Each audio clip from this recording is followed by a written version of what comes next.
Chapter 11:26. Because it's 5,000 words, it's a little late. Su Fengnian took in a poor young man as his disciple. Before they could see the Eastern Sea and enter the martial emperor city, they encountered a small group of horses that crossed the border and saved a family of orphans and widows. Among them, there was a young man who didn't know the immensity of heaven and earth. He didn't know the immensity of heaven and earth, but he insisted on sticking his head out and almost got stabbed to death by the horse bandits. Su Fengnian casually saved the young man and continued to drive towards the martial emperor city. The young man's temperament was lively. For some reason, he set his eyes on Su Fengnian. He probably thought that Su Fengnian was a hero who roamed the Jianghu. He followed the carriage for a few days like a sticky candy. During the run, he couldn't bear to wear out his boots, so he simply took them off and tied them to his belt. The young man's leg strength was not bad. In addition, Su Fengnian's carriage was not in a hurry. It traveled and stopped from time to time. Even if he was left far behind for a short while, the young man would always be able to catch up. Su Fengnian lit a bonfire at the seaside that night. The exhausted young man didn't dare to come near and curled up in a corner to sleep. When the young man woke up the next morning, he found himself lying in the carriage. He carefully lifted the curtain and sat cross-legged against the carriage wall. For a moment, he didn't know how to address that young master. He was hesitating whether he should call him hero or mister. It was that young master who took the initiative to ask.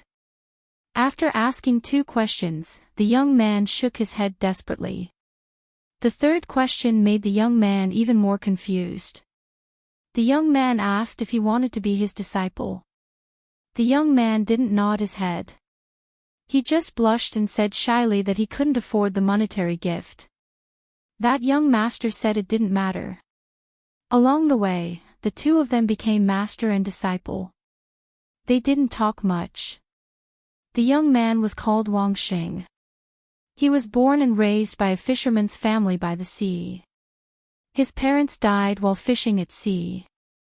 He and his grandfather depended on each other for survival. After his grandfather died of illness, the young man left his hometown. Since young, he was much stronger than his peers. Other than begging, mourning for people's funerals, and carrying illegal salt, he had done almost all kinds of jobs that could earn him money. Young Wuxia was still at an age where he did not know what shrewdness was.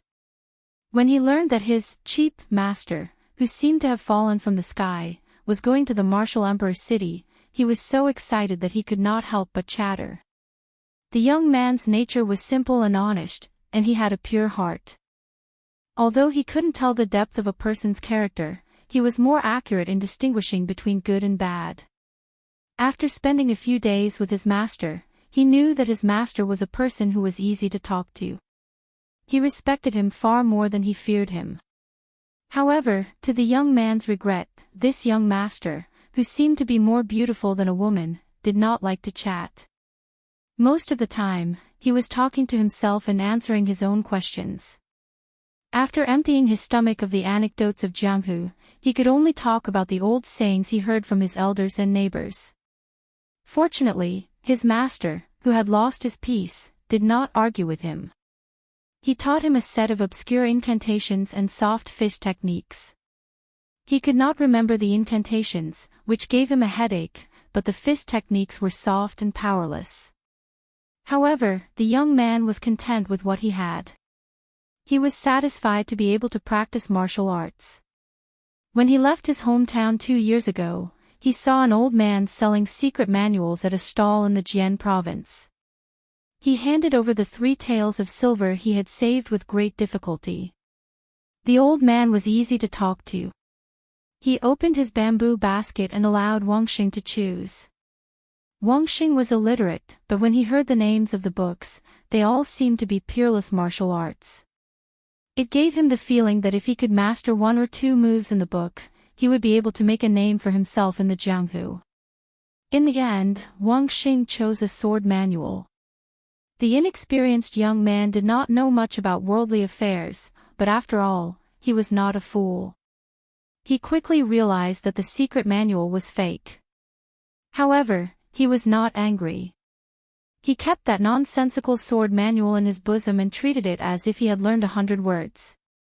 It was only a day's journey away from the martial emperor's city. The sea breeze came and went, easily dispersing the heat of the early summer.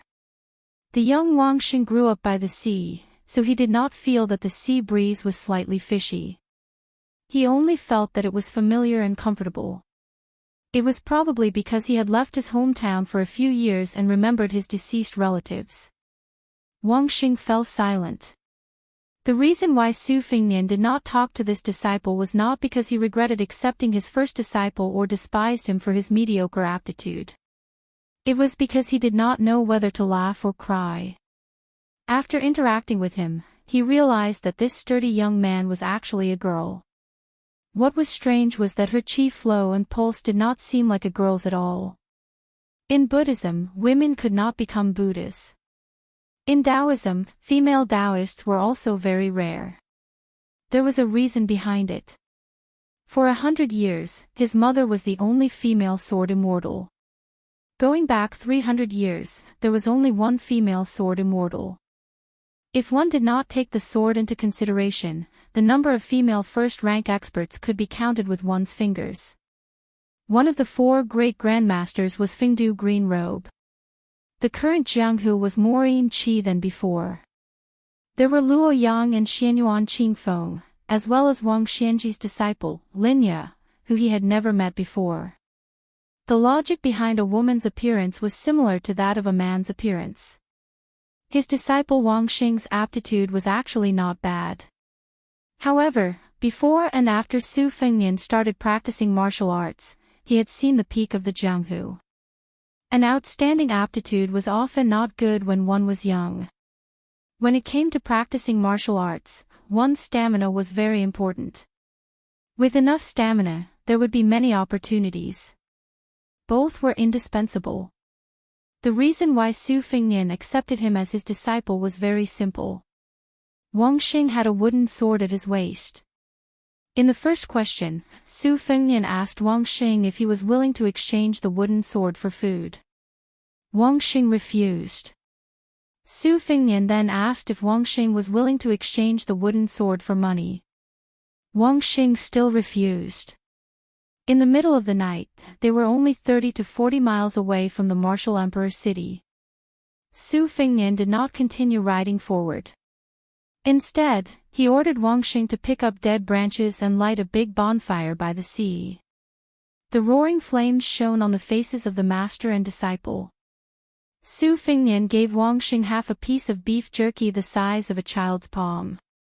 The night sky was bright and full of stars. Wang Xing lowered his head and chewed the beef.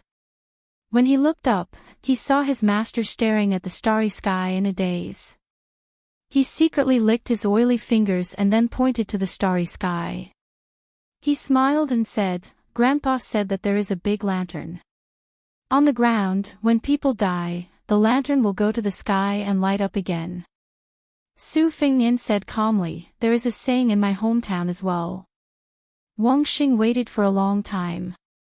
When he saw his master fall silent again, he said to himself, "Master, other than you, I admire the Wulin Alliance leader of Mount Hui the most." Wang Xing revealed a smile and asked, "Master, guess who's next?" Su Fengnian shook his head. Wang Xing chuckled and said, "It's the martial emperor city's fist master, Linya." Su Fengnian smiled and said, "She is the disciple of the world's most powerful person, Wang Xianji. Moreover, she is a beauty on the rouge list. You are far inferior to her in both aspects." Wang Xing wanted to dig a hole and hide in it. He asked timidly, "Master, you know?" Su Fengnian nodded. Wang Xing saw that his master did not seem angry. He lowered his head and said, "Father and mother always wanted to have a younger brother, but they couldn't. Later, they gave up and raised me as a boy. Moreover, we can't afford a dowry and I don't want to get married. Besides, who would want to live with a woman who looks like a man? Just thinking about it makes me depressed." Whoever marries me must be a rapist who did too many bad things in his previous life. The heavens want to punish him for marrying a man in this life. At this point, Wang Xing, who was content with his life, was amused by himself. Su Fingnian tore off a piece of beef and put it in his mouth. He said softly, "When you grow up, you will look like a woman." Wang Xing could not help but say, "If I look half as good as you, I don't mind living half a lifetime less." Su Fingnian said calmly, "Go practice for 2 hours." Wang Xing knew that he had said something wrong. He took the wooden sword from his waist and went to the beach to practice with a bitter face. He obediently practiced 6 times, but there were many mistakes and he often forgot the routine. However, from the corner of his eyes, he saw that his master did not care about his stupidity and did not show any strange expression. Wang Xing practiced for another hour before sitting across from his master. He picked up the wooden sword and placed it on his knees. Su Fingnian asked, "Walking the Jianghu with a wooden sword, don't you find it embarrassing?" Wang Xing was puzzled and asked, "What's there to be embarrassed about?"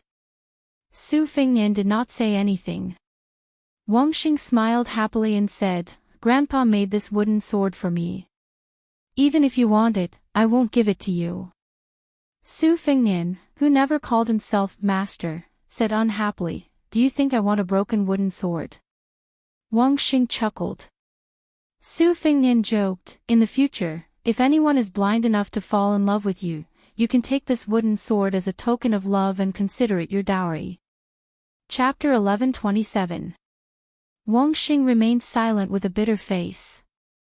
Su Fingnian said, "You think the wooden sword is precious now, but that's because you haven't seen a real good sword. I am going to the Martial Emperor's city to get something, and I can give you one when the time comes. However, you can only keep one sword. You decide for yourself. Let me say the ugly words first. I will not bring a poor disciple who only has a wooden sword to wander the martial world. I can't afford to lose face like this. Besides, you won't be able to practice any superior sword arts with a wooden sword. Wang Xing, do you want to use this broken wooden sword to wander the martial world alone, breaking your head and bleeding? You won't be able to make a name for yourself for the rest of your life. Or do you want to accept a famous sword that everyone covets and learn profound martial arts from me? You will make rapid progress on the martial Tao. Don't be in a hurry to answer me. You can tell me your thoughts tomorrow morning." After Su Fingnian finished speaking, he went back to the carriage to rest, leaving behind a disciple who looked as if he was struck by lightning. The next day, the fog was heavy at dawn. The majestic martial emperor's city in the distance fell into the clouds and fog. It was sometimes hidden and sometimes visible. It was like a perilous sea. Su Fingnian walked to the seaside and saw Wang Xing with his eyes closed. He held the wooden sword and pointed at the sea. Probably because he had been holding the sword for a long time, there was a drop of fog on the tip of the sword. Before this, Wang Xing was wholeheartedly focused on practicing the sword. Su Fingnian didn't pay much attention to him and only taught him this ordinary sword stance. She treated it as a peerless martial art and practiced it tirelessly. Others might find it funny, but they also didn't find it funny. Wang Xing finally realized that his master was beside him. He didn't keep the wooden sword and turned to look at his expressionless master. Suddenly, tears rolled down from his eyes. He choked with sobs and said, "Master." When a child met a threshold that they couldn't cross, they would naturally plead to their elders. Su Fingnian said coldly, "Let go of the sword." Wang Xing's expression was bleak. "Master, I really want to practice the sword. I want to use the wooden sword to make a name for myself. Because grandfather said that there are people in the martial world who use wooden swords to make a name for themselves. In the future, I will definitely follow master and practice martial arts well." Su Fingnian sneered and said, "There is no such thing as having the best of both worlds. You can't even throw away a broken wooden sword. How can you pick up those good things that everyone covets? 10,000 taels of gold, Jianghu reputation, ranking in the Wuxia evaluation, founding a sect.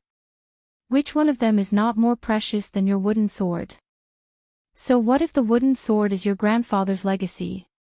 In the Jianghu, there were many newbies who would not hesitate to lose their family's fortune, disown their parents, kill their masters, and offer their wives to others, not to mention their family's fortune. You're so inflexible and don't know how to beat around the bush, yet you still want to practice the sword. Towards the end, Wang Xing could clearly feel his master's stern tone. Although he hadn't known his master for long, he knew that his master had always been gentle and respectful, someone who could make him feel close to her. She didn't know why, but she knew that she had missed out on this master in this lifetime. She didn't need to think about the Jianghu anymore. Her arms trembled, and she turned her head away from this master. As if in a fit of pique, she softly sobbed and said, "Master, I don't want to practice martial arts anymore." Wang Xing put away the wooden sword and placed it at her waist. She knelt down and kowtowed 3 times to this master whom she had only known for a few days. When she knelt down and put away the sword, Su Fengnian extended a finger and stopped the droplet of fog that had fallen from the tip of the sword. Su Fengnian looked at the droplet of fog that did not disperse and said softly, "I also practice the sword, but I always feel that I can't compare to many senior swordsmen. For example, Li Chuangong's swordsmanship, Dong Tai's swordsmanship, and Wang Xiaoping's talisman sword." Su Fengnian smiled and said, "But the ones I feel the most sorry for are not them. It's the one called Old Huang and the one nicknamed Wen Bushing." Su Fengnian continued, "I've always felt that too many smart and calculative people, no matter how talented they are, no matter how good their swordsmanship is, no matter how expensive the swords in their hands are, they can't be considered true swordsmen." Wang Xing stood up, not knowing what to do. She did not understand what this man who was probably no longer her master was talking about. Su Fengnian flicked his fingers slightly, then stretched out his hand and placed it on Wang Xing's head. He rubbed it and smiled warmly. "These people are all masters, seniors and old acquaintances. They have given up many things, especially the last ranger who carried a wooden sword like you. He happened to have the same things you want and the same things you don't want." Su Fengnian took a step back and said in a deep voice, "Su Fengnian of Beiliang, accept Princess Hohot as my disciple today." Wang Xing was dumbfounded.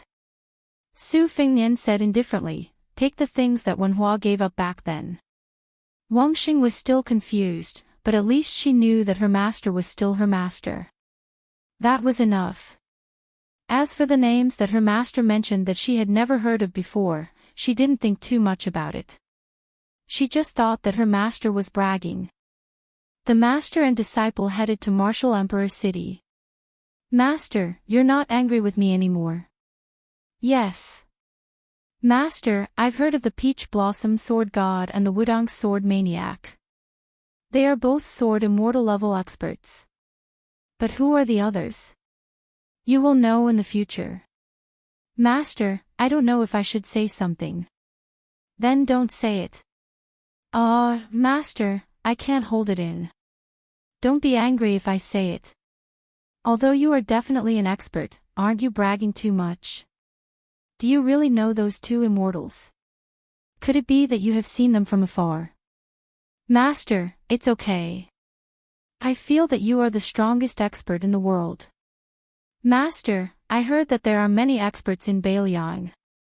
General Yuan who uses a saber, General Su who uses a spear, and the new king of Shu who has left Beiliang. Have you seen him from afar?" "Oh right, there is also the young king of Beiliang. He is even more amazing. Alas, he is a vassal. I think you have never seen him before." "Master, I see that you don't have a saber or sword with you. Are you going to Martial Emperor City to buy a suitable weapon to travel the world?" The master and disciple were mostly disciples. Wang Xing was nagging to himself. The horse hooves and the carriage moved slowly. Finally, they arrived outside Martial Emperor City. The fog outside the city was getting thinner. However, the hundreds of world-famous weapons on the wall were mostly covered in fog. The fog dripped onto the corners of the wall, making the wall stains very deep. The carriage stopped outside the city. Su Fengnian finally spoke to his disciple who was sitting outside the carriage with his legs crossed. Lift the curtain. Remember not to block the door of the carriage. Wang Xing didn't know why, but he did as he was told. He lifted the curtain and squatted at the side. Su Fengnian sat cross-legged and looked at the open city gate of Martial Emperor City. Wang Xing suddenly opened his eyes wide. He saw his master's sleeves fluttering even though there was no wind.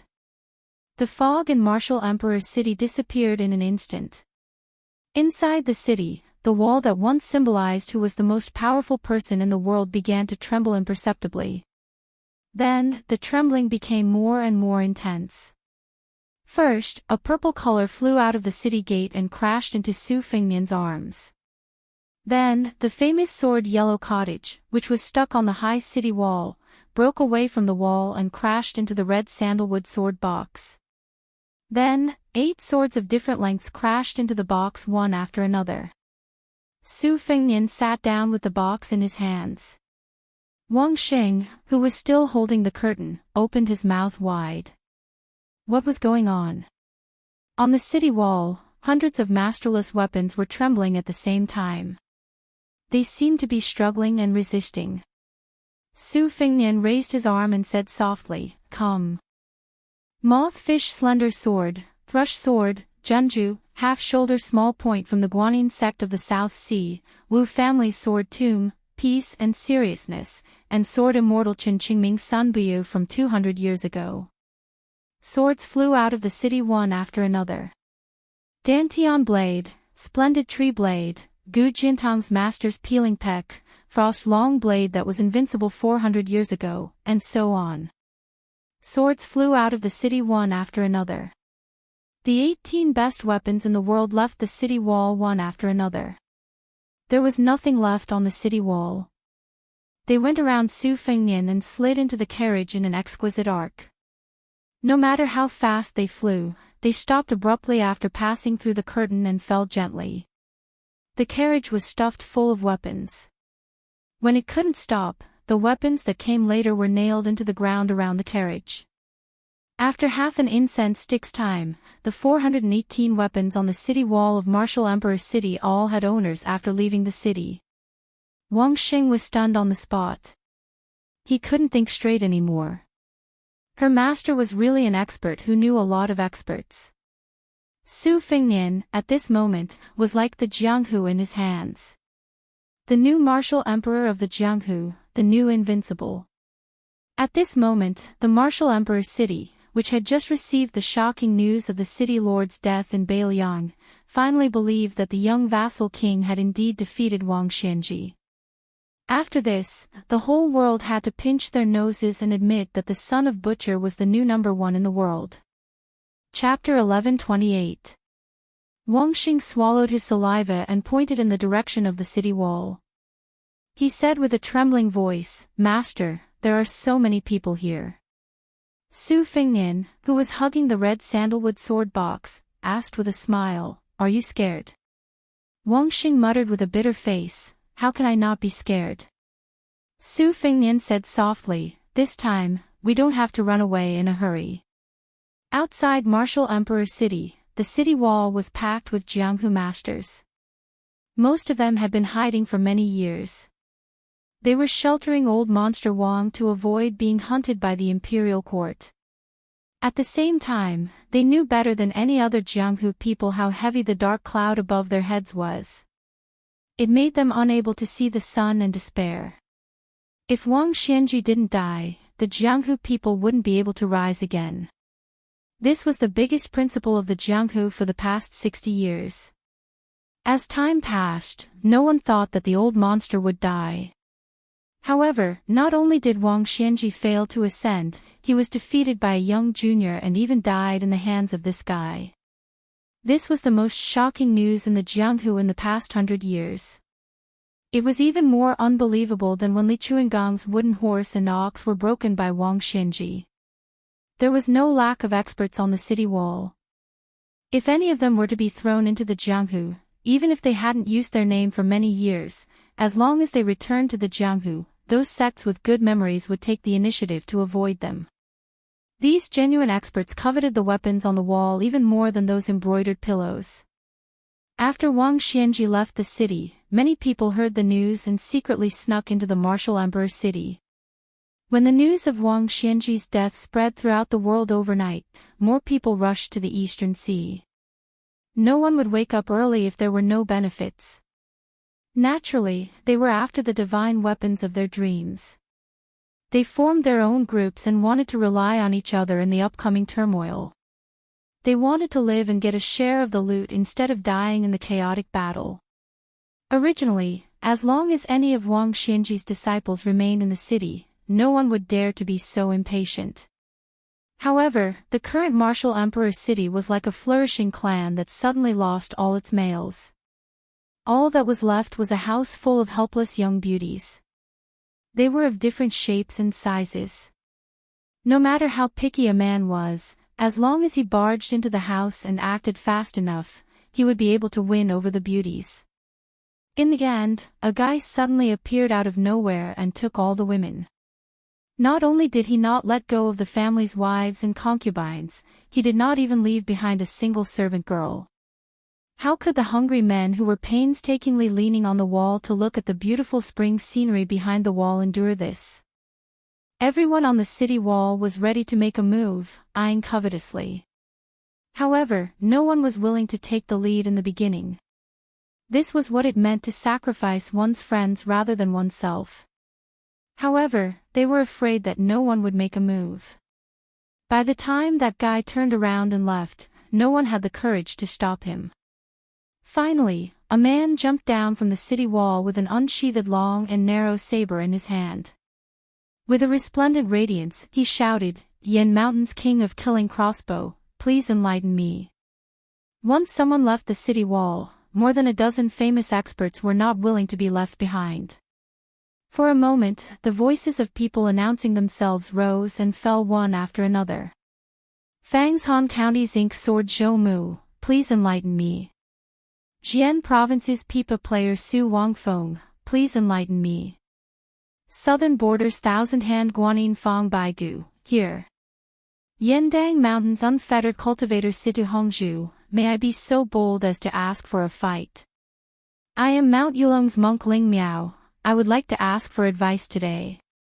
More than a dozen experts were full of energy, each with a louder voice than the other. This was only the first group that left the city.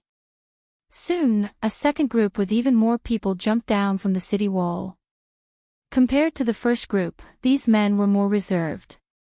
Most of them jumped down from the city wall without making a sound. When the first group of experts almost touched the ground and ran forward, the second group was still in the air, but the third group began to jump down in a single file. It was like a curtain of a cascading waterfall, decorated with large and small pearls. This dazzling and magnificent scene was destined to be passed down in Jianghu for a long time. Wang Xing put down the curtain and sat closer. He said in a low voice, "Master, many of them are famous heroes and devils. Even I have heard of them." Su Fingnian nodded and smiled, "Then I will tell you some you haven't heard of." Su Fingnian looked in one direction and calmly said, 60 years ago, the Northwest's #1 swordsman, he Baichuan's sword Elm Pod. His gaze shifted slightly and he continued, Dongyue's sword Pool's Song Nianqing's fourth sword, Mo Shangcao. He looked in the third direction, Nanzhao's #1 Wei Miao once wielded the ancient spear, Dragon Winding Beam, to fight in Jianghu for 3,000 li, Jiang Baishi's sword Peeling Peck. Over 100 years, the great frost sword that was used by more than a dozen swordsmen. 2 generations of swordsmen of the Sword Tomb carried their swords in Jianghu and died in Jianghu. Don't worry first, then get serious. Su Fingnian calmly said the names and origins of more than a dozen weapons as if he were counting soldiers on the battlefield. Every time he said one, a weapon would either fly out of the carriage or rise from the ground. Su Fingnian looked around and smiled without saying anything. Today was an eye-opener for the newborn calf Wuxia. He no longer wondered why his master could do such an unprecedented feat. If he really wanted a reason, it was very simple: it was his master. Wuxia looked at the Jianghu masters rushing over like a tide and quickly reminded his master, "They are only 100 feet away." Su Fengnian chuckled and said, "I am now a paper frame. But the question is, can they get close enough to dismantle me?" Su Fengnian raised his hand and clapped lightly. Chapter 1129. After the applause, not only were there famous weapons such as elm pod, strange grass, big frost, and long saber, there were more than 20 weapons that had been silent for many years. Every weapon was like a spiritual object of the Xian realm. They either flew at a low altitude, fell in an arc, or wandered in an orderly manner. They found an enemy and flew away. None of the first group of more than 10 people were left behind. The rest of the weapons also did not participate. They just leaped over the heads of the masters and went to find the second group of Jianghu people behind. Su Fengnian no longer cared about the outcome of the battle. He turned his head to look at his disciple's slightly tanned face, which was overflowing with light and color. He explained in detail the root of martial arts in the world. Buddhism's mind-binding ape, Taoism's 3 corpses beheading, Confucianism's noble spirit. These are all talking about forging one's body. To put it simply, a person's body is a battlefield. If an ordinary person catches a cold, he or she can get through it by drinking some hot water and recover by himself. Those with weak bodies need medicine and other external items as reinforcements to rush to the battlefield. Otherwise, the body will be defeated like a collapsing mountain. As for how to refine the body, there are countless methods. But in the end, it's still the 6 paths of skin, flesh, tendons, bones, qi, and spirit. Skin, flesh, tendons, and bones are easy to understand. Except for some people who are born with supernatural strength, there is not much difference between ordinary people who practice martial arts. The only difference is qi. There is a saying that one can see the embryo at 3 years old when practicing martial arts. It means that at an early age, there is not much dirt on the child's body. It is easy to cultivate the meridians and aperture acupoints. The meridians are like the path of a person's qi, circulating endlessly. Very few masters can circulate qi for 600 to 700 miles in an instant. The aperture acupoints are a person's own paradise. Ancestor Lu once passed down a saying, "Go up the mountain and visit the immortals for 60 years, then the treasure mountain is within oneself." Usually, when talking about a person's talent, he is talking about these 2 things. Wuxia listened in a daze, but it was not difficult to understand the metaphor of the meridians as roads. He asked in a low voice, "Master, I have been to many places in the past few years. Generally, the official roads are winding and difficult to walk on, not to mention those small paths. They are not as laborious as the post-house roads for soldiers and horses. Could it be that the qi of the experts is equivalent to taking the post-house route?" Su Fengnian said with gratification, "Exactly. The roads in the suburbs are divided into 5 levels according to the law. The post roads are undoubtedly the fastest way to transmit information. But when you really enter the room of martial arts, you will know that there are no rules. There are many unorthodox ways in Jianghu, taking shortcuts in the flow of qi. In Jianghu, in the 3 sects, there is no difference between the 2 realms. As Jianghu people who are not of the 3 sects, but in the Jianghu, who are not Jianghu people of the 3 sects, as Jianghu people of Jianghu as well, in the Jianghu people. As a Jianghu and Taoist Tao, Taoist Taoism. In level Jianghu. While the master and disciple were chatting, the first group of Jianghu heroes saw that the situation was not good and had tactfully retreated. Among them, the 1,000-hand Guanyin Fang Baigu hid countless hidden weapons and was very arrogant. He did not expect that just as he threw out a hidden weapon, his neck would be pierced by the peeling Pek saber. This strong man from Nanjiang held his neck with both hands and staggered a dozen steps before falling to the ground and dying. A middle-aged swordsman wearing white had even worse luck. He encountered the Frost Saber, one of the top 10 famous sabers in the world. He turned and ran, but was still pierced in the back by this divine weapon that had not appeared in Jianghu for decades. His entire heart was smashed. He fell to the ground and died on the spot. On the other hand, the ink-soaked sword Zhou Mu was the only swordsman left who could contend with the flying sword Yuing.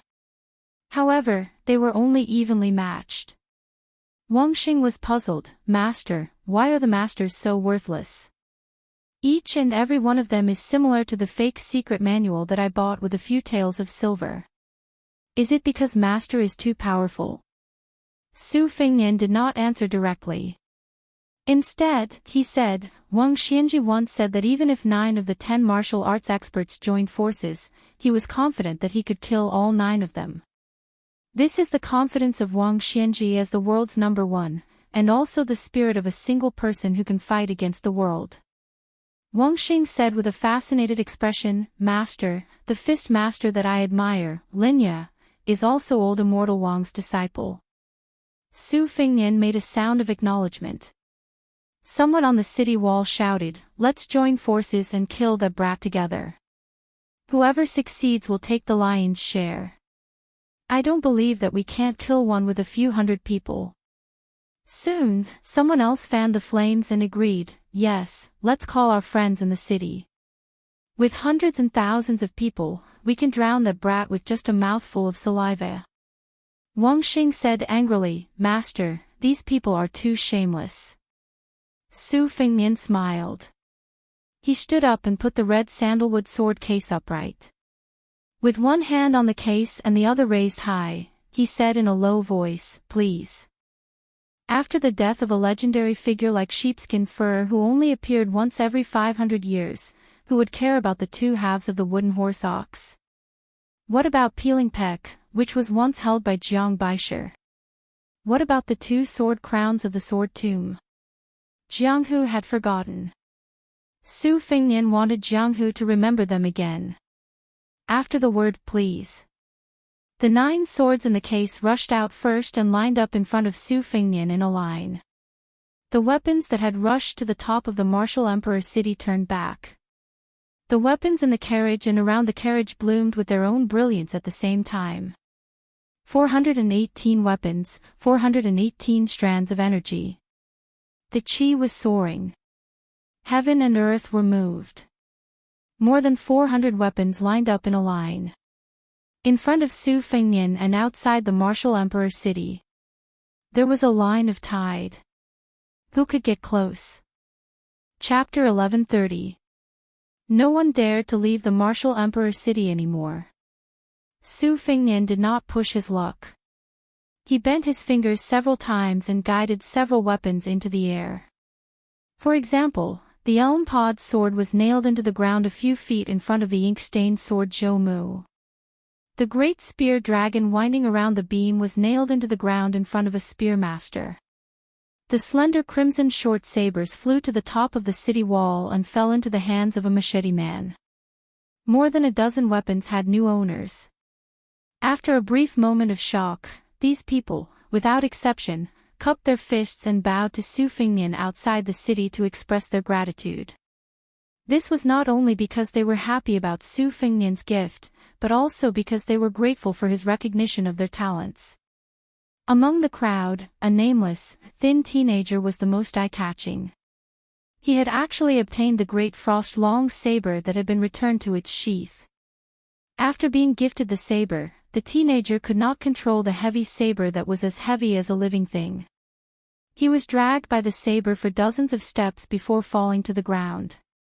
Only then did he hug the Great Frost long saber tightly and grin foolishly. No one could laugh. The teenager was born in the city. His parents were a pair of top assassins who had retired from Jianghu. A few years ago, they had died in a bloody attack by unknown enemies. The teenager ran out of the city with the saber on his shoulder. He told the guy who treated all the masters in the city as nothing that he would follow in the future. As long as he was willing to teach him how to use the saber, he, Lu Yunzhang, would be willing to work for him. Su Fengnian asked for 3 spacious carriages to carry the goods. An old spy of the Whisking Water House who had been hiding in the martial emperor's city for many years came out of the water and drove the first carriage. He could not stop crying as he drove. Lu Yunzhang had mingled with people from all walks of life in the martial emperor's city since he was young. He was proficient in everything. He was in charge of the second carriage. His disciple Wang Xing, who had learned how to drive, was in the rear.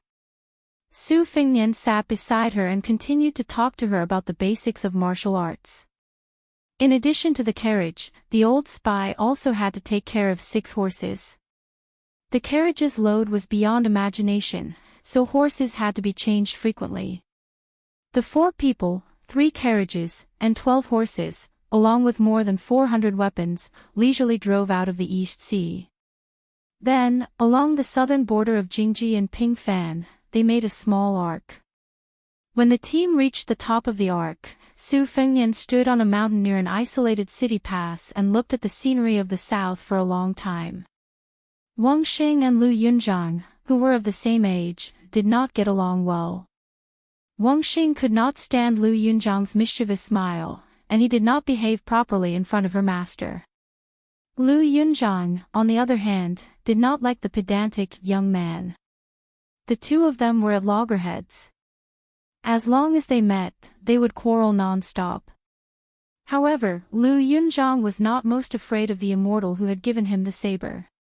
In the wise young man's opinion, since the immortal was an expert of the land of immortals, he naturally would not argue with him. However, the slippery Lu Yunzhang was scared to death of the old man who always liked to whisper to the horses. The reason was simple. The old man was an extremely powerful figure in Martial Emperor City. Rumor had it that he slept in mountains of gold and silver. Even bridegroom Yu had borrowed money from this old man surnamed Lu, who was nicknamed the Old Oil Seller. When Su Fengnian stood at the highest point of the terrain and looked to the south, not far away, Wang Xing, in addition to the wooden sword at her waist, was also carrying the red sandalwood sword case on her back. She also had 4 swords tied to the city wall with ropes.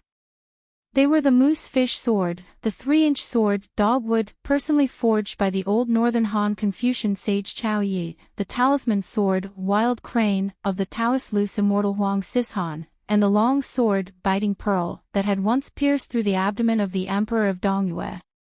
The sword aura was awe-inspiring and cold. It seeped into Wang Xing's skin and caused her lips to turn purple from the cold. Her master didn't say why she had to suffer, only that she would have to carry another sword on her back in less than half a year. In contrast, Lu Yunzhang was too relaxed and content. He carried the large frost saber all day long to show off, as if he had married a beautiful wife. Even when he slept, he would hug her in his arms. At this moment, he was beside Wang Xing. The youth had been imbued with many of the habits of Jianghu. He also knew that in the sect, seniority was important. Although he and Wang Xing didn't get along well, he didn't want his relationship with this immortal disciple to be too strained. Lu Yunzhang whispered, "Blockhead Wang, what is our master looking at?" Wang Xing's lips were tightly pursed. He just stared at his master's silhouette, unwilling to pay attention to the youth beside him. Lu Yunzhang was used to being ignored by this blockhead. He asked tirelessly, "Do you know who that old green-robed swordsman is?" "Let me tell you, his identity is extraordinary.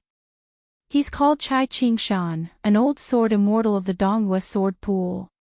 He's the #1 expert of the Guangling Taoist sect. He was once a guest of Zhao Yi. Even the sword pool's sect master, Song Nianqing, has to call him martial uncle. Otherwise, why would our master return him 4 unfamiliar swords? Of course, it's not that our master is afraid of Chai Qingshan. This is the knowledge between the heroes of Jianghu. Blockhead Wang, you should learn a little." Wang Xing finally couldn't help but turn his head and stare. Don't keep saying our master. My master has never acknowledged you as his disciple. Lu Yunzhang reached out and patted the scabbard of the large frost saber. He chuckled and said, "Speak with your conscience. Where can you find such a talented disciple like me? Look at you. You're carrying so many swords, but all of them added together aren't as famous as my saber." Wang Xing didn't want to talk nonsense with him. Chapter 1131. The old spy surnamed Lu was probably done chatting with the horse. He walked over to the two children, squatted down, grabbed a handful of soil in his palm, and sniffed it. Everything had its vanquisher. Lu Yunzhang immediately kept quiet out of fear and took the initiative to sew his mouth shut. Wang Xing wasn't afraid of this taciturn old senior, but he couldn't get close to him either. The old man also didn't deliberately win over the two children who were destined to never cross paths in their lives. However, deep in his heart, he really envied these two children who were extremely lucky. They might not know how great this opportunity was for the time being. The most powerful vassal of the Liang dynasty, the king of Beiliang. He was also the martial artist who had personally killed Wang Xinji. The old man sighed softly for no reason. It's like sitting in a glass screen, surrounded by the wind. It's really been hard on our general's eldest son these years. Wang Xing didn't hear what the old man was muttering, but Lu Yunzhang's ears were sharp. He couldn't help but squat down and ask, "Old Master Lu, what are you talking about? Tell me." The old man rubbed the soil with both hands and looked into the distance. He said indifferently, "It's a coincidence to meet, but it's also the most difficult to understand. Kid, remember to cherish your fortune. You can't find many people with your good luck in the world." Lu Yunzhang didn't say anything. He sat cross-legged and carried the big frost saber on his shoulder. His hands were casually placed on the scabbard, and his eyes were firm. Then, they went straight to the northwest. Along the way, no one dared to touch this bad luck. Many of the local first-rate Jianghu sects took the initiative to escort the three carriages. At most, they stood respectfully by the side of the road. When they saw the young vassal on the carriage, they cupped their fists and bowed. No matter how old they were, they all did the Jianghu etiquette as a junior. When the carriage drove into River Province, Wang Xing had 8 swords tied to his body. He looked like a hedgehog, which was quite funny. Today, Su Fingnian was sitting in the carriage of the spy surnamed Lu, chatting about the war of the spring and autumn period. The old spy, whose real name had been abandoned for half his life, looked at the northwest wind that was already very unfamiliar to him and laughed softly. He was already 3 dust baskets of yellow dust with 2 dust baskets on his body. I really didn't think that he would be able to come back alive and smell the wind and sand here. As I get older, even if I can dream of this place, the memories of the old people and things will become blurry. Su Fingnian said calmly, "Martial Emperor City is no longer the focus of the southeast spies. Beimang will soon invade the south. We need you here." The old man nodded. "Even if we take 10,000 steps back, as long as we can die here, it's better than anything else." Su Fingnian smiled and said, "Master often mentioned you when he was alive." The old man lamented, "There are many green mountains and clear waters in the southeast. Although they are warm-hearted, they are cold. On the other hand, in the northwest, the sky is cold and the ground is frozen, but they don't feel cold." Su Fingnian smiled and said, "No wonder Master always says that you like to drop bags of books, and privately calls you the sour peddler." The old man was stunned for a moment before he burst into laughter. The old man's expression suddenly turned solemn. Su Fingnian waved his hand and said, "Go on ahead. Don't wait for me." A thin old man appeared on the road. He was empty-handed, but his sword intent was so strong that it was almost as strong as Li Chungang, an earth immortal. Su Fingnian got off the carriage and moved forward slowly. The 3 carriages brushed past the old man with an inconspicuous appearance. When Su Fingnian was about 10 feet away from the old man took a step back. Su Fingnian also stopped. Su Fingnian asked, "Tomb Master didn't bring a sword?" The old man with a calm expression did not speak. He just stared at the young man who had turned the Jianghu upside down. The old man finally said slowly, "You're going downhill." Su Fingnian said indifferently, "It's reasonable. Tomb Master has indeed chosen a good place and a good time." The old man smiled and said, "Also, did you choose a good opponent?" Su Fingnian did not speak, but a cold smile appeared on the corner of his mouth. The Wu family's sword tomb, the current head of the family, the true owner of the second most famous sword in the world, Su of Gojoseon, Wu Jian. An old man who had almost never fought with experts outside the sword tomb, but had become a worthy grandmaster of the sword. To be honest, Su Fengnian was related to the old man. However, when his mother gave up her identity as the Sword Crown and violated the rules of the Wu family, the sword attendant aunt's face was slashed by countless sword auras. Thus, she had no choice but to wear armor. Su Fingnian did not have a good impression of this old man who his mother said liked to go to the Sword Tomb Mountain year after year to count, wash, and sharpen his swords. Li Chungang had once gone to the Sword Tomb to obtain the wooden horse and ox sword. Dong Tai was the illegitimate son of the Wu family. He had once lived and died on the Sword Mountain. In the end, he established his own sect, raised his own flying sword, and became the Peach Blossom Sword God. The top swordsmen of 2 generations had not been able to bypass the sword tomb where countless famous swordsmen were buried. Perhaps because Li Chungang was in front of Dong Tai, the old man on the road could not be called the #1 swordsman. However, there were not many people who could let their guard down. In the past, only Wang Xianji could. Su Fingnian, who had defeated Wang Xianji, could naturally do it as well. However, he could not do it now. The old man's qi was restrained. He did not have the demeanor of an expert. He smiled as if he was chatting with a junior and asked pleasantly, "You asked me why I did not bring my sword." Su Fingnian frowned, but quickly felt relieved. The old man finally took a step forward. When he came, his sword came. So what if he did not have the Su of Gojoseon? Chapter 1132. The 3 carriages were ordered to stay away from the disturbance, but they didn't go far. The most experienced old spy quickly stopped the carriage. Wang Xing and Lu Yunzhang didn't know what was going on, but they did as they were told. One old man and 2 young men stood side by side. Lu Yunzhang saw Wang Xing sweating profusely, his lips turning purple, and his body trembling uncontrollably. Just as Lu Yunzhang was about to laugh at this kid's cowardice, he saw the 7 swords tied to Wang Xing's body. Each of them was slightly unsheathed, especially Wang Xing's newest sword, Goose Yellow. It was tied to his waist, and 2 faint yellow sword auras were coming out from the 2 ends of the scabbard. Lu Yunzhang was experienced and knowledgeable.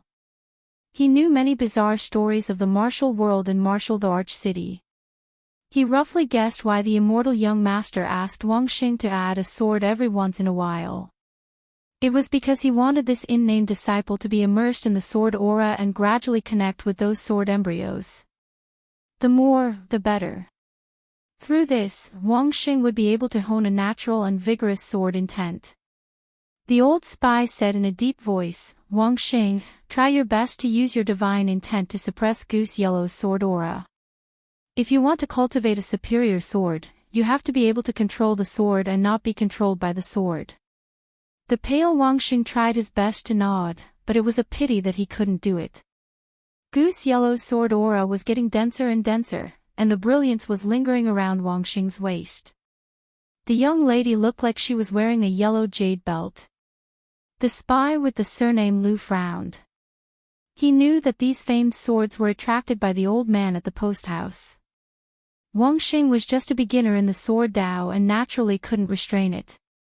The old spy originally thought that by stopping here, he could deliver the weapons to the young vassal king in the shortest time possible and also have enough distance to resist the old man's sword intent. The old spy sighed in his heart. That sword Dao master was too experienced, and Wang Xing was too immature. Lu Yunzhang asked curiously, "Old man Lu, who is that 50 or 60 years old guy? Is he worth Wang Xing's and my immortal master's help?" Back then, even Chai Ching Shan was polite and didn't dare to put on the airs of a senior in the martial world. The old spy sneered and said, "Regardless of sword intent or sword arts, how can Chai Ching Shan be comparable to the person in front of us? He isn't some old man in his 70s, but an old man in his 90s. Lu Yunzhang said in shock, "Even the number one person in the dynasty's southeast, Chai Ching Shan, can't compare. How many swordsmen in the world can scare people like that? That old man doesn't look like the peach blossom divine swordsman Dong Tai. I heard that divine swordsman Dang is very young. Even if he doesn't carry a peach blossom branch, he will probably ride a little donkey in Jianghu." The old spy said in a heavy tone, "He is the tomb master of the Wu family's sword tomb. In terms of seniority, your master should call him great-grandpa." Lu Yunzhang was most annoyed by those who practiced the sword in the martial world. They practiced for decades and still didn't have any great achievements. How could they have the spirit to drag someone away with a swing of their saber? Playing with a saber was more enjoyable. However, the Wu family's sword tomb was a place shrouded in clouds and fog. The youth had only heard that there was a large group of half-dead withered swordsmen sitting there. The old spy kept sizing up Wang Xing as he spoke. He saw that her cultivation was still too shallow. Not only was she unable to suppress the eruption of Goose Yellow's sword aura, but the four swords of Moth Fish, Dogwood, Wild Crane, and Pearl were still relatively quiet. The two new swords, Little Dizzy and Youthful Swim, were all showing signs of being completely unsheathed. The old spy felt some regret. This was the first time this child had coincidentally sharpened her sword, but she had failed to face the difficulties head-on. This was especially disadvantageous for her future cultivation. The old spy waited for a moment. He didn't want Wang Xing and the sword executors to be defeated because of their personal feelings, so he planned to retreat. At this moment, Wang Xing seemed to be very angry. She lowered her head and stared at the most restless Goose Yellow. She reprimanded, "Be obedient." Lu Yunzhang rolled his eyes and the old spy didn't know whether to laugh or cry. However, the two of them were surprised to find that the famous sword had indeed calmed down. Most of the sword aura had been withdrawn and returned to its sheath. The remaining sword aura floated up and flowed around Wang Xing's 10 fingers. The girl's fingertips were like a yellow flower. The corner of Lu Yunzhang's mouth twitched. He said helplessly, "This works too." Although the old spy's face was calm, he was terrified. In every generation of the martial world, there would be a handful of geniuses. Among these rare geniuses, Buddhism and Taoism were the most mysterious. It was rumored that Qi Xuanjun had the mysterious ability of prophecy. Back then, on the demon-slaying platform, he had single-handedly fought the 6 skyscraping demons of Zhulu Mountain. 3 of them had died under the great Immortal Qi's incantation. The white-robed monks of the 2 Zen temples were also said to have a secret mantra that could determine one's life and death. As for the people of the Way of the Sword, they could make many famous swords of spiritual Qi feel close to them. They were called natural sword embryos. While the old spy felt relieved, he couldn't help but mock himself. When he was young, he was also regarded by many seniors as having outstanding talent.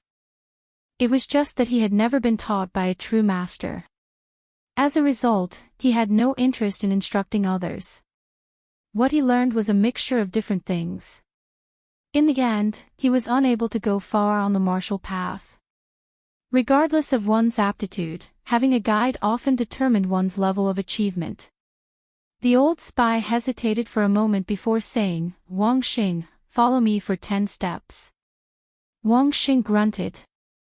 Lu Yunzhang said impatiently, "Old Master Lu, what about me?"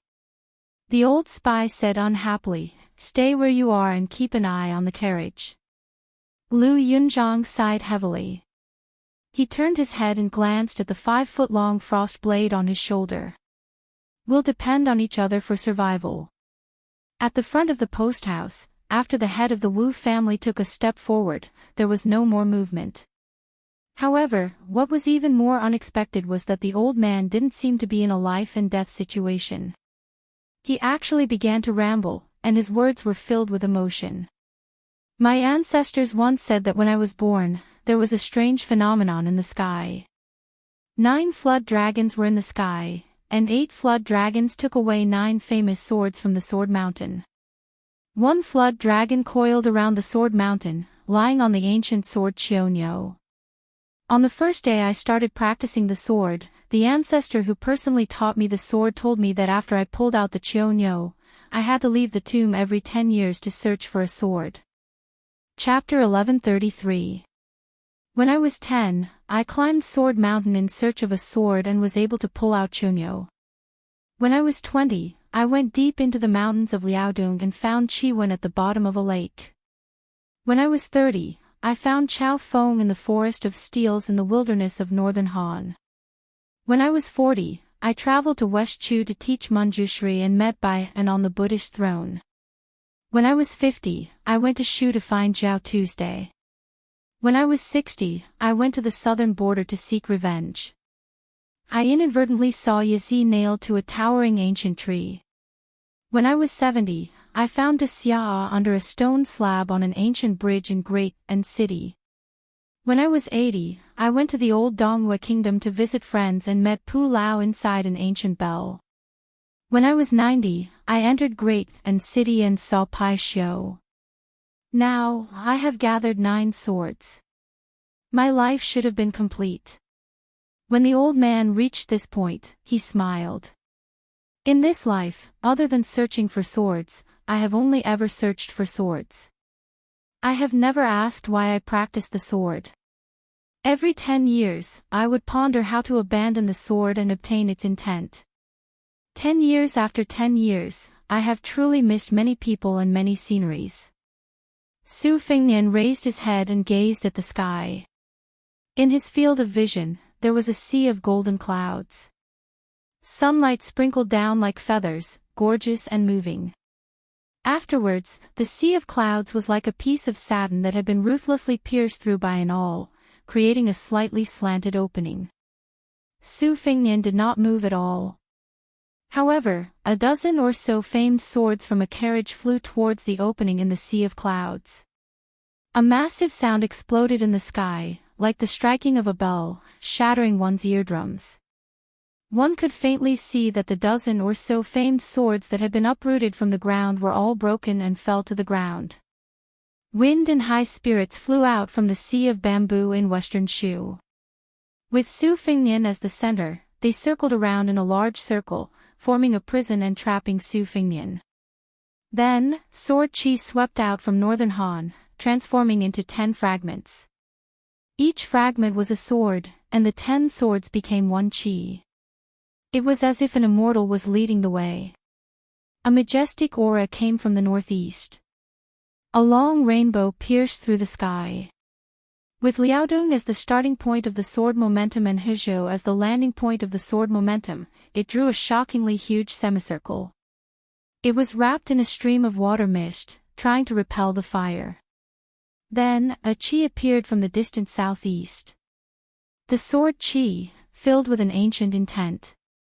There was a total of 9 streaks of sword qi, each with their own merits. The old tomb master of the Wu family spent a total of 90 years to find the 9 swords.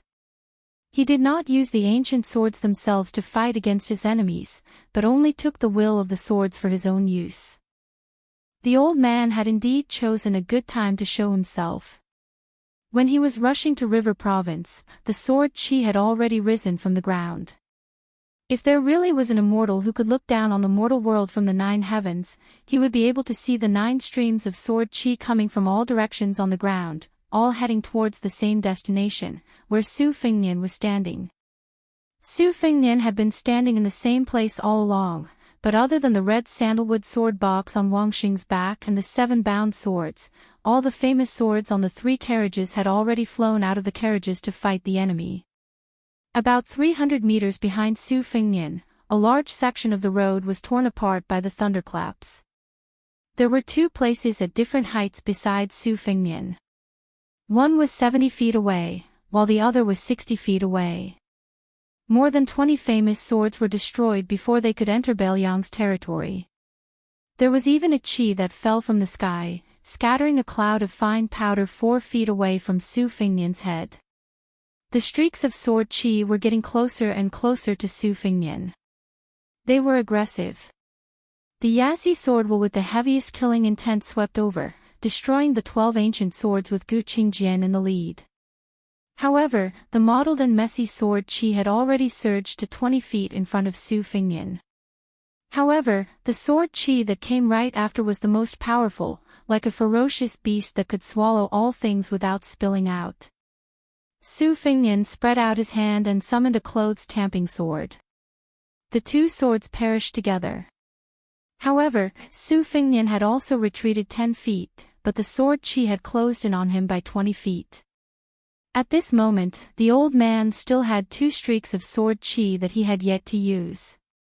One was the sword qi of the pepper diagram that swam around in a circle, and the other was the sword qi of Chonyo that had never appeared. It was obvious that the old man was already 10 feet away from Su Fengnian. On the other hand, Su Fengnian had almost no swords left to use. The 3 carriages had hidden swords, leaving behind only the sword Immortal Qin Qingming's relic, Zibuyu, and an ancient sword of unknown origin. The sword's body was engraved with the words, plucked string. Zibuyu hovered behind Su Fengnian, holding the plucked string sword in his hand. He held the sword hilt with one hand and pressed 2 fingers on the tip of the sword with the other hand, pressing the sword's body into an arc. Su Fengnian removed the hand gesture of holding and flicking the sword at the same time and silently said, "Go." The plucked string sword spun non-stop and disappeared in a flash. Zibuyu also flew behind him. At the same time, the old man who had only taken 1 step forward in the battle finally began to move forward. It was as if he had been patiently waiting for this moment. The man and the sword arrived. This was the old man's 10th sword.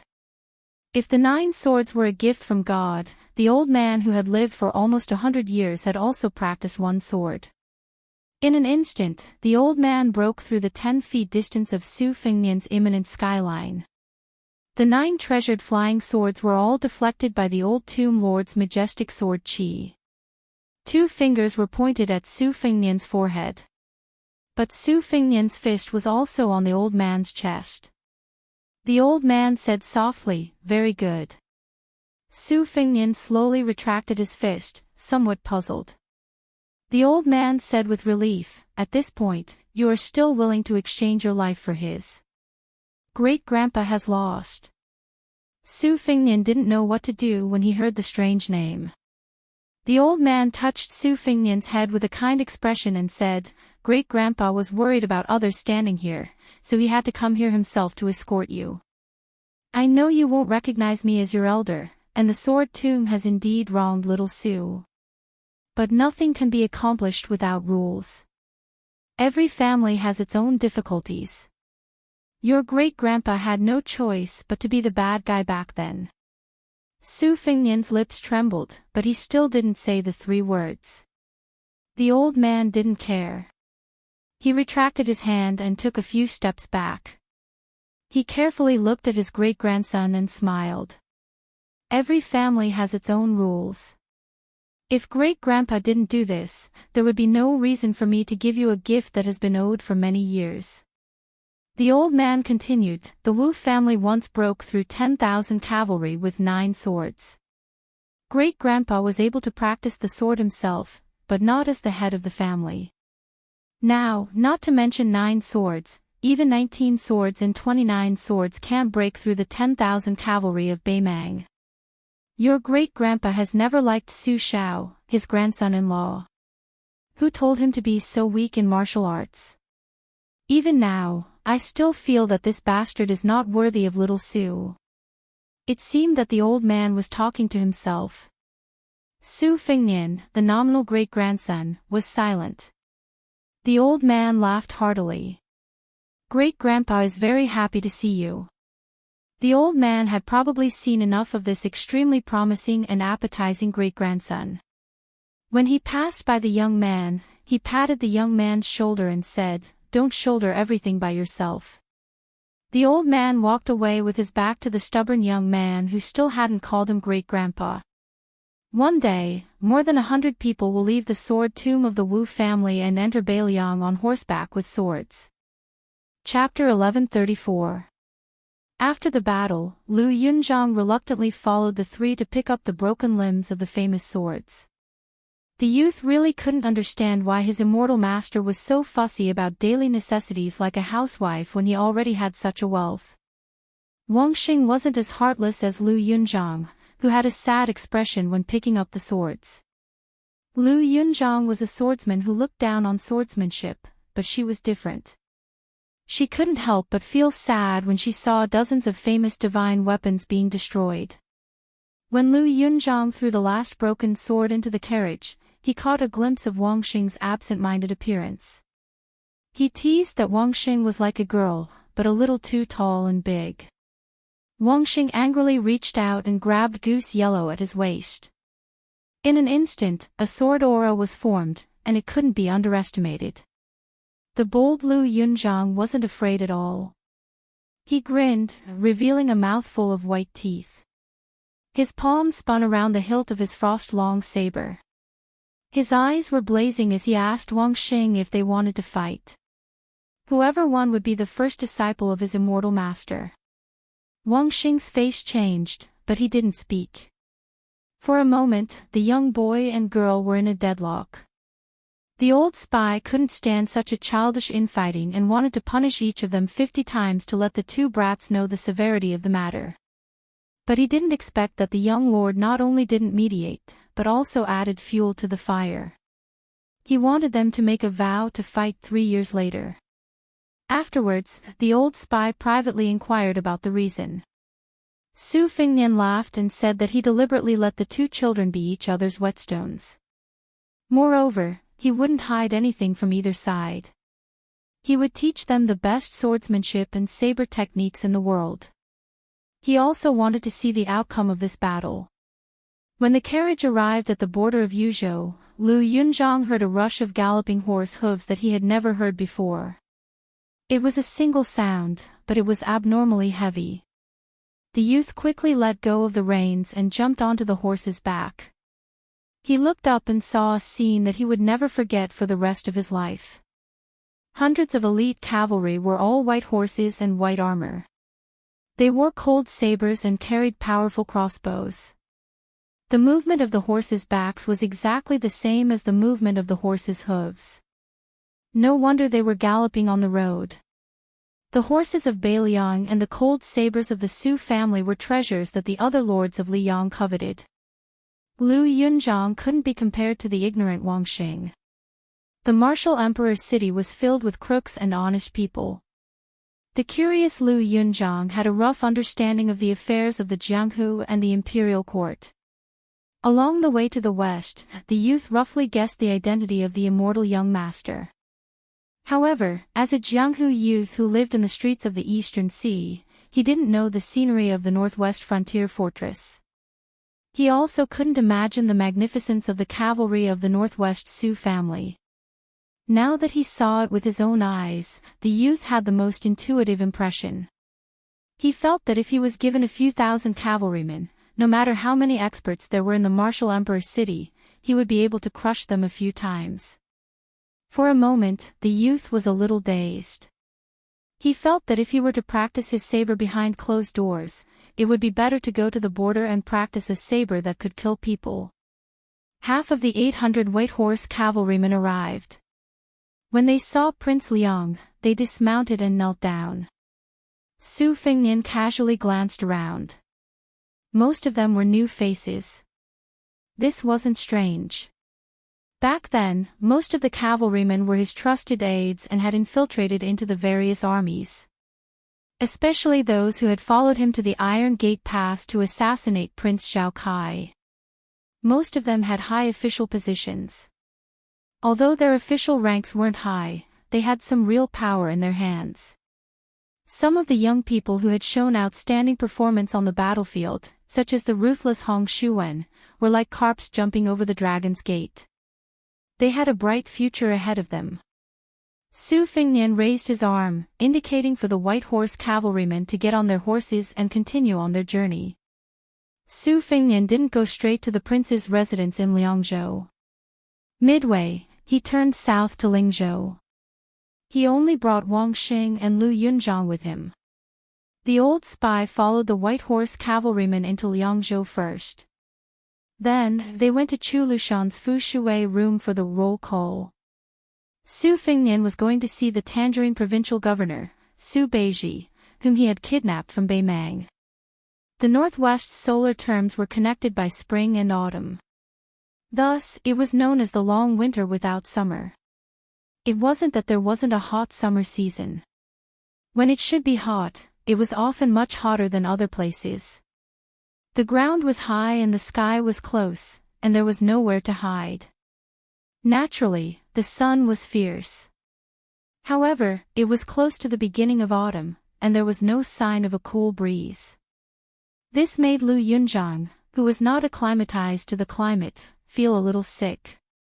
Wang Xing, who had been tortured by life at the bottom, was still fine.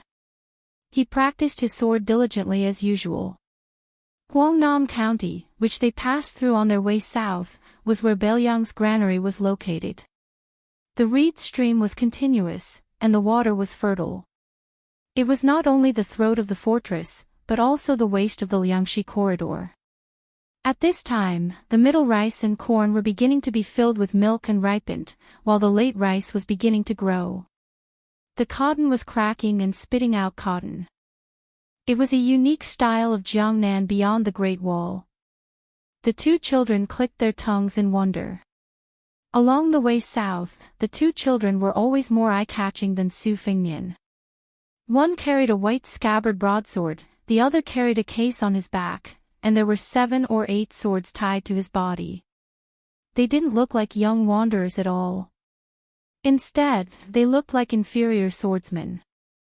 Before the three of them entered the capital of Lingzhou, they met an escort team on the official road that was also heading south. Everyone was riding tall horses, and the carriage was particularly luxurious.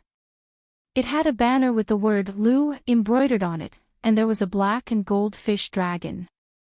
For some reason, the escort team got into a dispute with a group of foreign scholars. Logically speaking, Beiliang relied heavily on scholars who came to Liangxi. As long as they had some real talent, they would be given an important position. Normal people should avoid them. However, the escort team didn't say anything and beat up the brightly dressed scholars until they cried for their parents. After the pain, their eyes were filled with resentment. Lu Yunzhang was very clear about the workings of the Jianghu. When he saw the banner, he said with envy, "Wang Mutu, open your eyes wide and look. It's the Fish Dragon Gang, one of the top 10 sects in the Jianghu. Although it's not as noble as the Snow Villa by the Spring Deity Lake, and it's not as high and mighty as the Missing Moon House on the great snow plains of Mount Hui, the Fish Dragon Gang dares to accept anyone from the Jianghu. It doesn't matter if you're a bandit or a bandit, as long as you have the ability, you can get a position in the Fish Dragon Gang. Therefore, this gang is famous for having a lot of people, and they don't care about anyone. If any of the sects outside of Beiliang provoke the Fish Dragon Gang, even if it's a province away, the Fish Dragon Gang will dare to send 100 or 200 people to kill them. The local government doesn't even dare to fart." Chapter 1135. Su Fengnian did not do anything.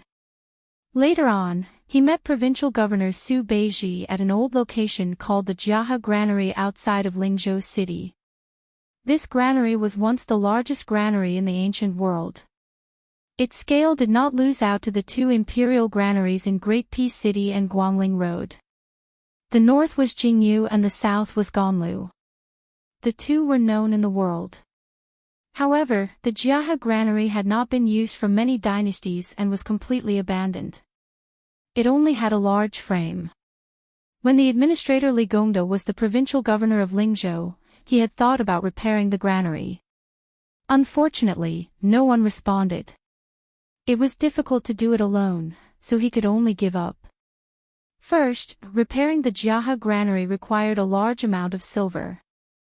Second, moving the grain into the granary required great courage. Furthermore, once the grain entered the granary, it was the same as the government becoming a chicken rib. It was the same as having to spend silver every day to raise the grain. Normal granaries could still exchange new grain for old grain to earn money that could not see the light of day. However, once the Jiahe granary was used again, it was destined to be an important military location that even the young kings had to keep an eye on. Who dared to do anything to this place? Were they tired of living?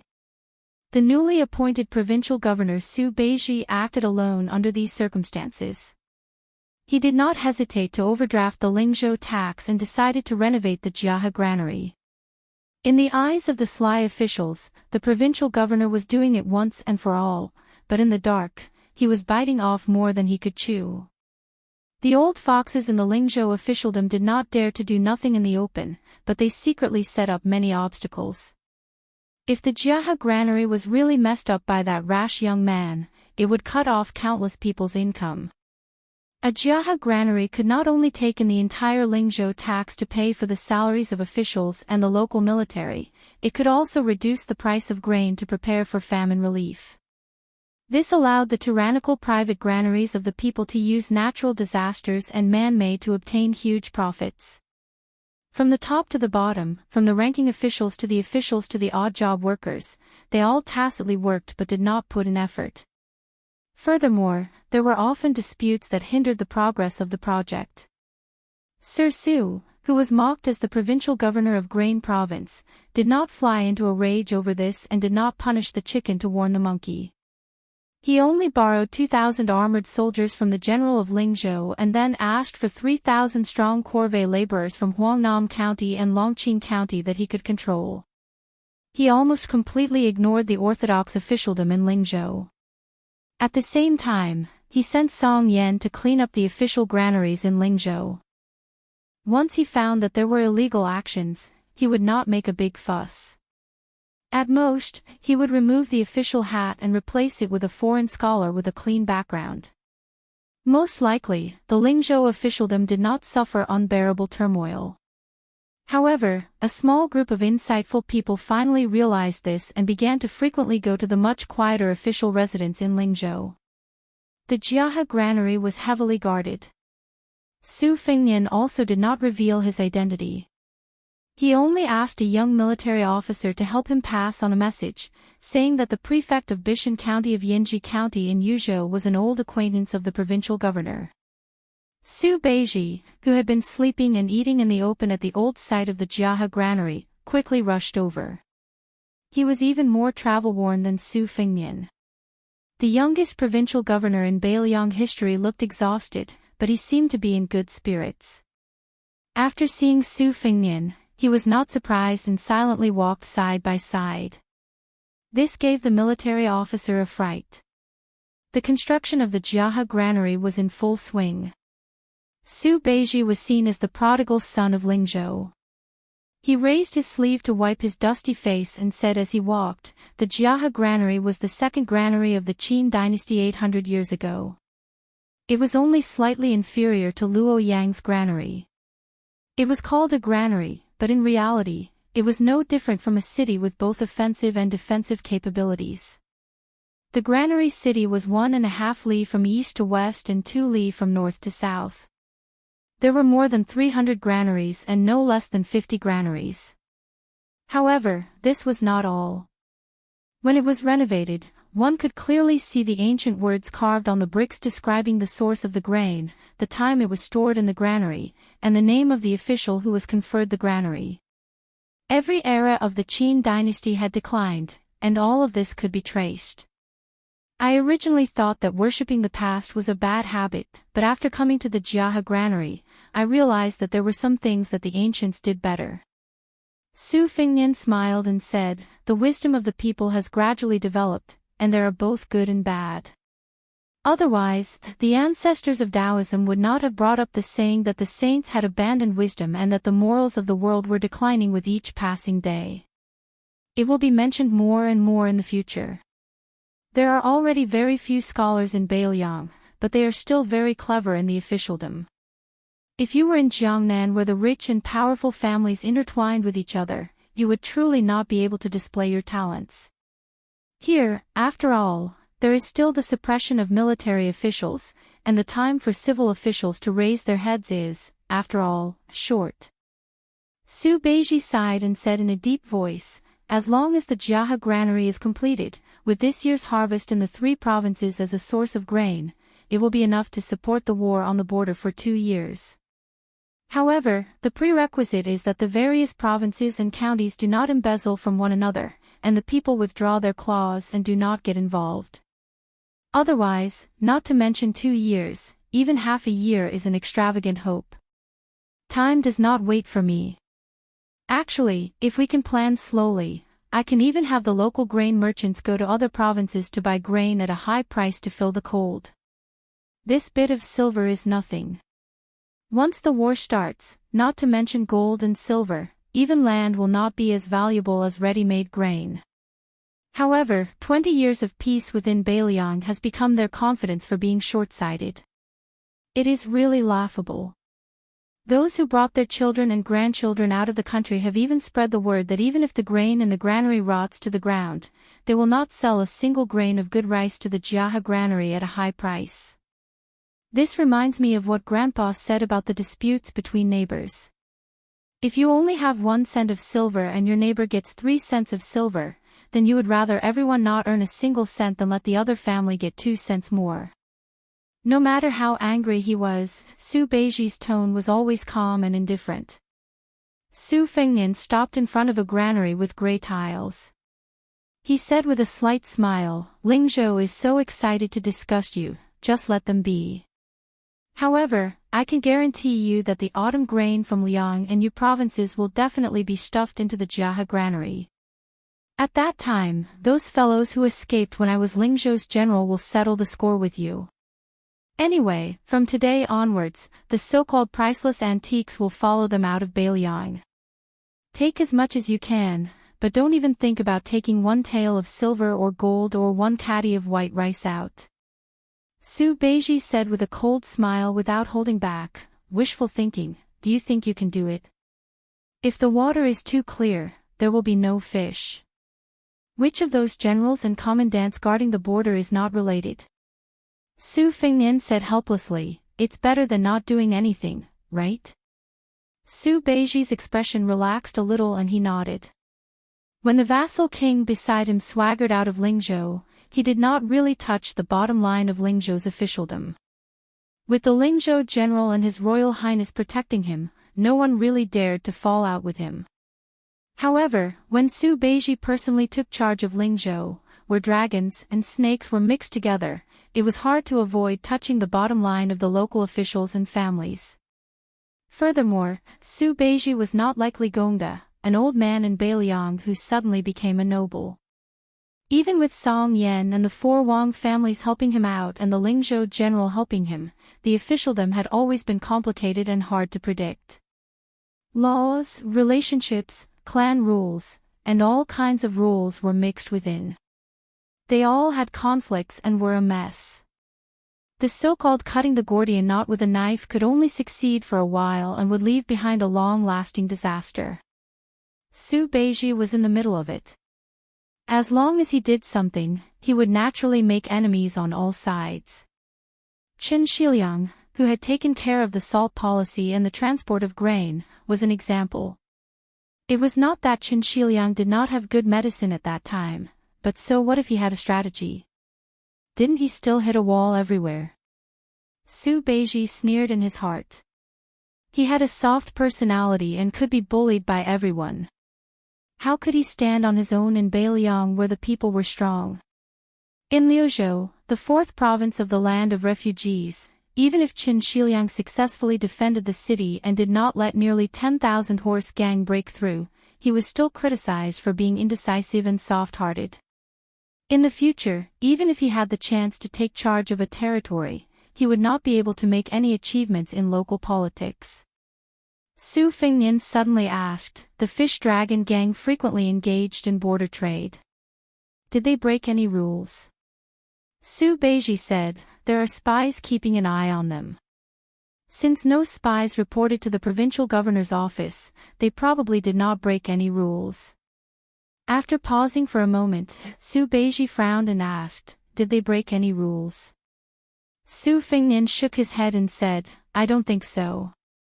Su Beiji said calmly, that woman surnamed Lu has yet to pay me a visit, probably to avoid arousing suspicion.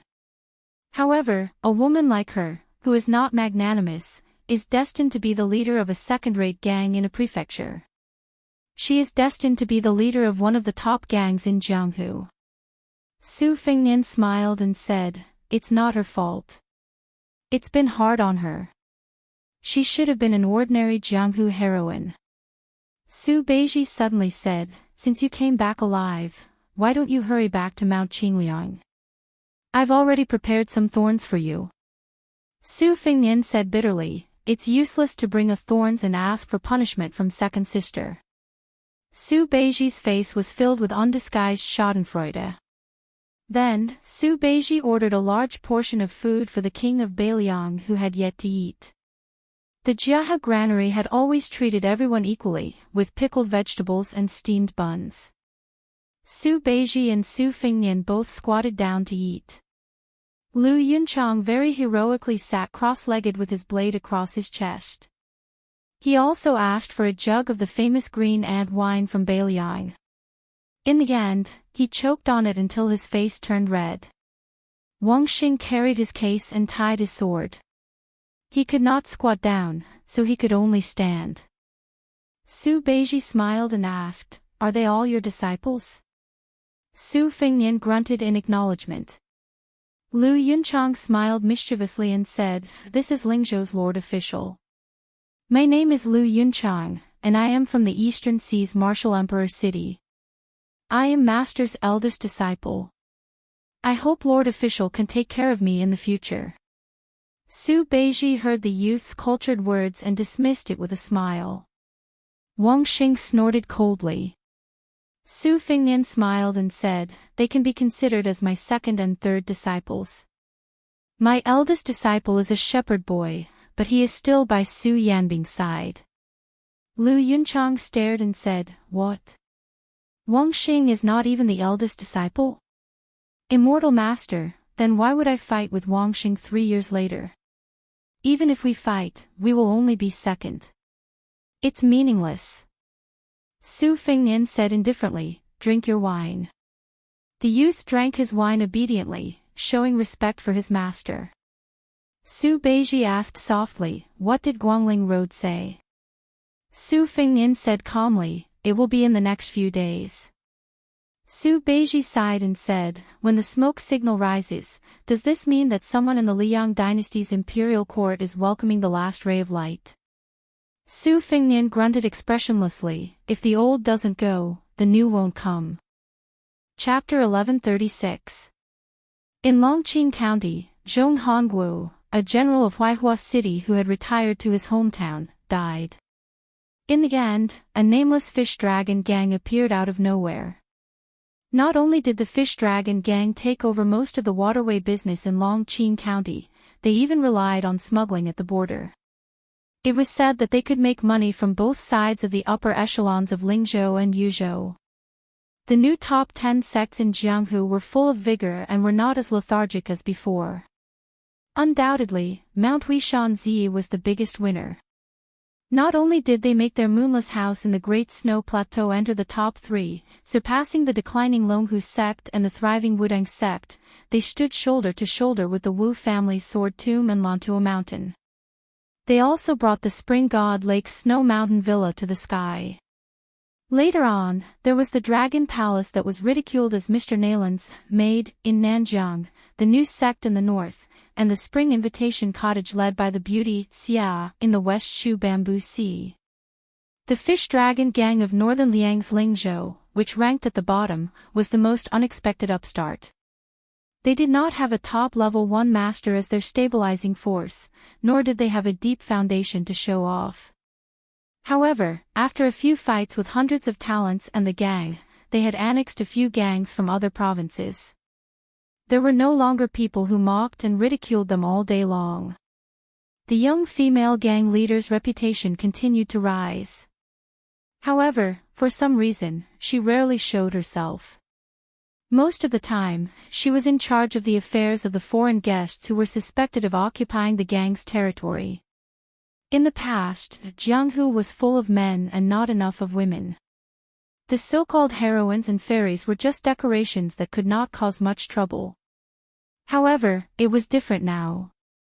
Among the top 10 sects, there were 4 female leaders, the leader of Wulin Alliance Xianyuan Qingfeng, the new palace master of Dragon Palace Lin Hongyuan, Xia from West Shu, and Lu Narong from the Fish Dragon Gang. They were almost on par with the men. However, among the 4 women, Lu Narong was undoubtedly the most inconspicuous. She did not have the beauty of Xia, nor did she have the peak martial arts of Xianyuan Qingfeng. She even vaguely retreated behind the scenes in the Fish Dragon Gang like a puppet. Many locals of Lingzhou couldn't help but feel indignant for him. It had always been the bigger shop bullying the customers. How could there be the logic of the bigger customers bullying the shop? In the famous Nanxiangzi restaurant in Longqing County, a heroic-looking woman went up alone. She ordered a few signature seasonal dishes and drank wine by the window. The manager was an old man in Longqing County. He had a close relationship with old gang leader Lu, who had already retired. Seeing this young woman who he had watched grow up with his own eyes, he felt sad and sympathetic. However, the old man knew the woman's temperament, so he couldn't show it on his face. He could only ask someone to find a good wine that had been stored in the cellar for many years. He personally opened the mud seal and accompanied the woman to drink a bowl of hot, strong wine. They talked about the Jianghu deeds of old Master Lu when he was young. When the old shopkeeper saw the group of people arrogantly climbing up the stairs, he sighed and silently got up to leave.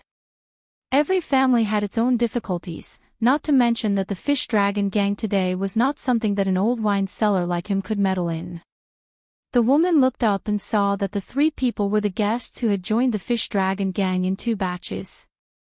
The burly man in his prime was originally a notorious machete man in Yuzhou who carried a famous knife called zongi. The old man was one of the top internal experts in Hezhou. He was close to level 2 and had the reputation of being a painter. The young and handsome man was the most powerful of the 3. He was also good at using subtle hidden weapons, which made it impossible for people to guard against him. He was the top Jianghu talent in Gangnam-do. At present, the Fish Dragon Gang claimed to have 4 great masters and 18 guests. The 3 of them were the confidants of the second master, Jiang Zishi. Jiang Zishi, the devil who was born in Nanjiang, had once killed Xian Jinren of a venerated Taoist temple in the south when he was only at level 2. Not to mention Jiang Zishi, who should have been executed in Jianghu. Even Su Dachang, the machete man who carried the zongi knife, was a tricky character that no one in the old Fish Dragon Gang could compete with except for old Master Lu. In such a gang where all kinds of fish and dragons were mixed, except for an almost invincible woman like Hui Shanzi, no one could control such a large group of domineering people who were united. The painter Su Kunshan had been in Jianghu for a long time and was a shrewd old man. Although he looked down on the girl from the bottom of his heart, he still called her old Master Lu in a pleasant manner. Su Dachang held the handle of the zongi knife with one hand and sat down casually with a sarcastic face. He poured himself a glass of wine. At this moment, the Fish Dragon Gang had a large number of people and could be said to be strong and powerful. It was like those guys who were in charge of smuggling at the border and no one knew where they came from. They could even swagger with light crossbows, and even the government could only turn a blind eye to it. This group of people were all subordinates of the Great Master, Feng Gaoqi. However, Feng Gaoqi had never participated in the power struggle of the Fish Dragon Gang. Everyone guessed that this guy most likely had a background in the Beiliang army, so naturally no one dared to provoke him. However, the other three great masters, including Jiang Zishi, were all people of Jianghu who knew their own ins and outs very well. The three of them fought with each other and supported each other. Soon, the nominal gang leader in front of them became a mere figurehead. The young woman could not convince the crowd, so how could she compete with these old men who were well versed in the rules of Jianghu? Not only did she gradually lose her voice, but she was also reduced to being used as a bet by two young guests. After the handsome man sat down, he stared at the woman across the table and asked with a smile, "Narong, today I will have a martial arts competition with Song Chunchao at Yaohua Lake. Would you like to cheer for me?" Lu Narong's eyes were cold and did not show much emotion. Chapter 1137. Su Dachang couldn't bear to see this little girl's cold appearance the most. He was like many outsiders in the gang. When he first joined the Fish Dragon Gang, he heard that His Royal Highness had visited the gang and had some friendship with this girl called Lu Narong. Therefore, at first, they restrained themselves and behaved honestly. There were even some who hoped to use the Fish Dragon Gang as a springboard to gain the favor of the new Prince Liang. Plus, they might be able to get an official position in Lingzhou. However, after being in the Fish Dragon Gang for a long time, no one believed that the young prince had much connection with the gang. Even if there was, it was just a short-lived relationship. First, Lu Narong was not a beautiful girl. Second, if she was really a wild sparrow raised by the Lord of Beiliang, why didn't the Fish Dragon Gang come out of the prince's mansion of Liangzhou when the Fish Dragon Gang was about to change its surname? Su Dachang took off his knife and slammed it on the table. Then he picked up a cup of wine and handed it to Lu Narong. He smiled sinisterly. "Gang leader, do you want to drink a toast or a forfeit?" The handsome man smiled and glared at Su Dachang. "Brother Su, how can you be so rude to the gang leader?" Su Dachang put down the wine cup and said with a fake smile, "I don't recognize any gang leader. If it's my sister-in-law, I'll treat it as a big deal." Lu Narong finally asked calmly, "Chi Gume, I heard that the outcome of your martial arts competition with Song Chunchao decided who I belong to." The young master who had the demeanor of a famous scholar in Jiangnan said innocently, "Narong, are you angry?" Lu Narong glanced at him and sneered, "Why don't we postpone it for a few days? Since it's a martial arts competition, the more important the person is, the more fun it will be. I'll try to invite the provincial governor of Lingzhou." Chi Gume said with a smile, "Provincial Governor Su is in charge of the affairs of a province and is very busy every day. I'm afraid that Narong won't be able to invite him." Su Dachang crossed his legs, took a sip of wine, and sneered, "Gang leader Lu, don't try to puff yourself up at your own cost. Our brothers have already found out everything about the Fish Dragon Gang. Do you still want to have a relationship with a third-class border governor? Even if you don't feel embarrassed, I feel embarrassed for you. Besides, with your mediocre skills, you might as well be a good housewife for Brother Qi. If the Fish Dragon Gang is left to Brother Qi to manage, with Elder Zhang's deterrence, the Fish Dragon Gang will be on the right path. Why didn't you choose the suave and elegant Brother Qi? Are you blind to choose that short Song Chunchao? He's as black as charcoal." Speaking of this, Su Dachang laughed out loud, his eyes burning with filth. "Song Chun's orifices are a complete mess, but sect leader's skin is still fair. If we meet each other in bed, it will be quite interesting." Lu Narong was about to teach this reckless person a lesson, but Su Kunshan, who had been watching coldly from the side, smiled and tapped the table with his finger. The wine cup in front of Lu Narong's table jumped a foot high, and then under the influence of the leakage of qi, the wine cup stopped. This trick was definitely not something that Lu Narong could do. Chi Gume, who had been observing Lu Narong, suddenly frowned. He saw a flash of brilliance that he had never seen before in the woman's eyes, but it quickly disappeared. Su Dachang turned his head and saw 3 people, 1 big and 2 small, walking up the stairs to the 2nd floor. The one in the middle was even more beautiful than Chi Gume. The 2 little brats beside him didn't look like normal people either. One of them had his hands lazily resting on a long knife on his shoulder, while the other had a sword tied to his back. They looked funny like a hedgehog. This was a rare scene in Lingzhou. Beiliang was much more boring than the Jianghu outside. Not many people liked to pay attention to fancy gimmicks. It was related to the customs of the people, and most of them were straightforward. Many of the newcomers and the fish dragons were not used to it at first. This place was far from the Jianghu of the Central Plains, where people liked to nag for a long time before a fight, talking about who was the master, the reason, the rules, and so on. But here, people often fought when they wanted to. Even if 2 people didn't like to look at each other, they would pull out their knives and fight to the death. The 3 unfamiliar faces in front of him were obviously more outstanding. Su Dachang didn't act rashly. There were as many seedlings in Lingzhou as there were hairs on a cow. Maybe he could pee 3 or 4 of them. Although these fops were like dragons swimming in shallow water, not everyone could casually step on them. Su Dachang cast a glance at Su Kunshan, who had a great amount of qi, and the latter nodded confidently.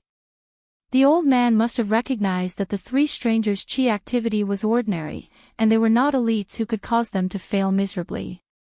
Su Dachang gained confidence. He twisted his butt and turned around with his chair. He said stiffly, "Get lost, I have already booked the 2nd floor." The young man who looked more aristocratic than Chigume smiled and asked, "Is the fish dragons very impressive?" The young man was asking Lu Nerong. He completely ignored the other 3. Su Dachang had a bad temper. He immediately stood up with a grin and picked up the knife on the table. The young man with the knife grinned and said, "Master, why don't I do it? And Wang Xing, don't fight with me." Wang Xing snorted. Su Kunshan's expression changed drastically. He quickly gave Chigume a look. Chigume stood up calmly and said gently, "Leader, I still have to rush to the Yaohua Lake to compete. I will take my leave first."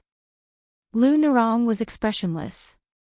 Su Dachang was confused, but he still followed Chigume and Su Kunshan downstairs.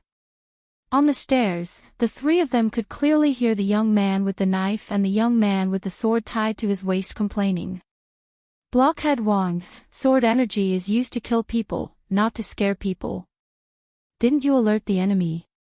You made me lose 3 training dummies. No matter how broken they are still dummies. You have to pay.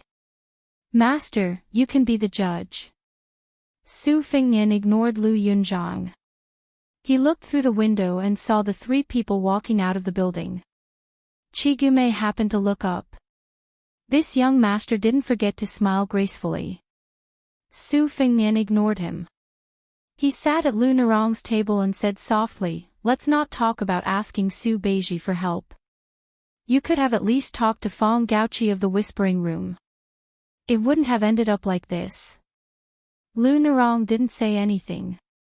Su Fengnian took a clean cup from Wang Xing and poured himself a cup of wine.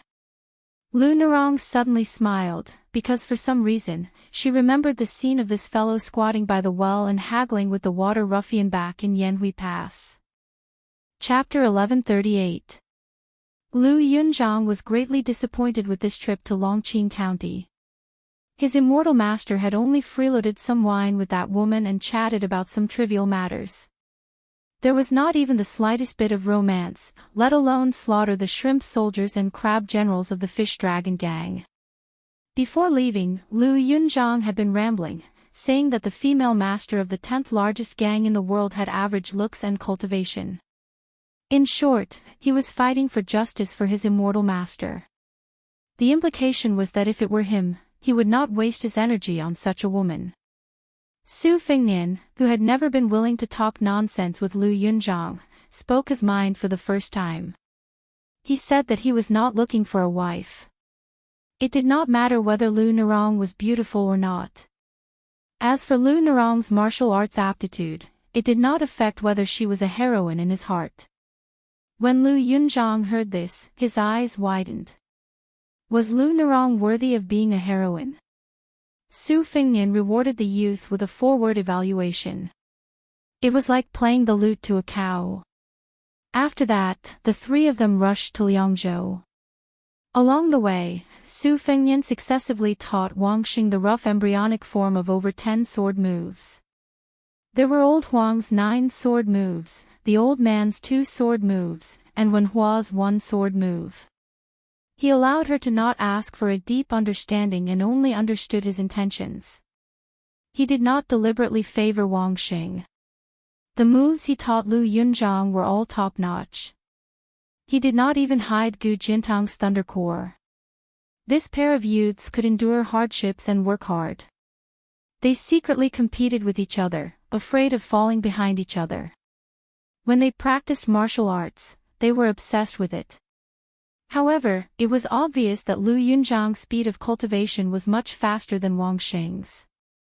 He was already very familiar with the hob and drag blade, and vaguely had the demeanor of a grandmaster.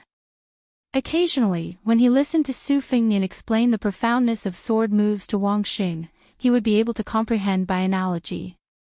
On the other hand, after Wang Xing acknowledged Su Fengnian as his master, for some reason, he became more and more introverted.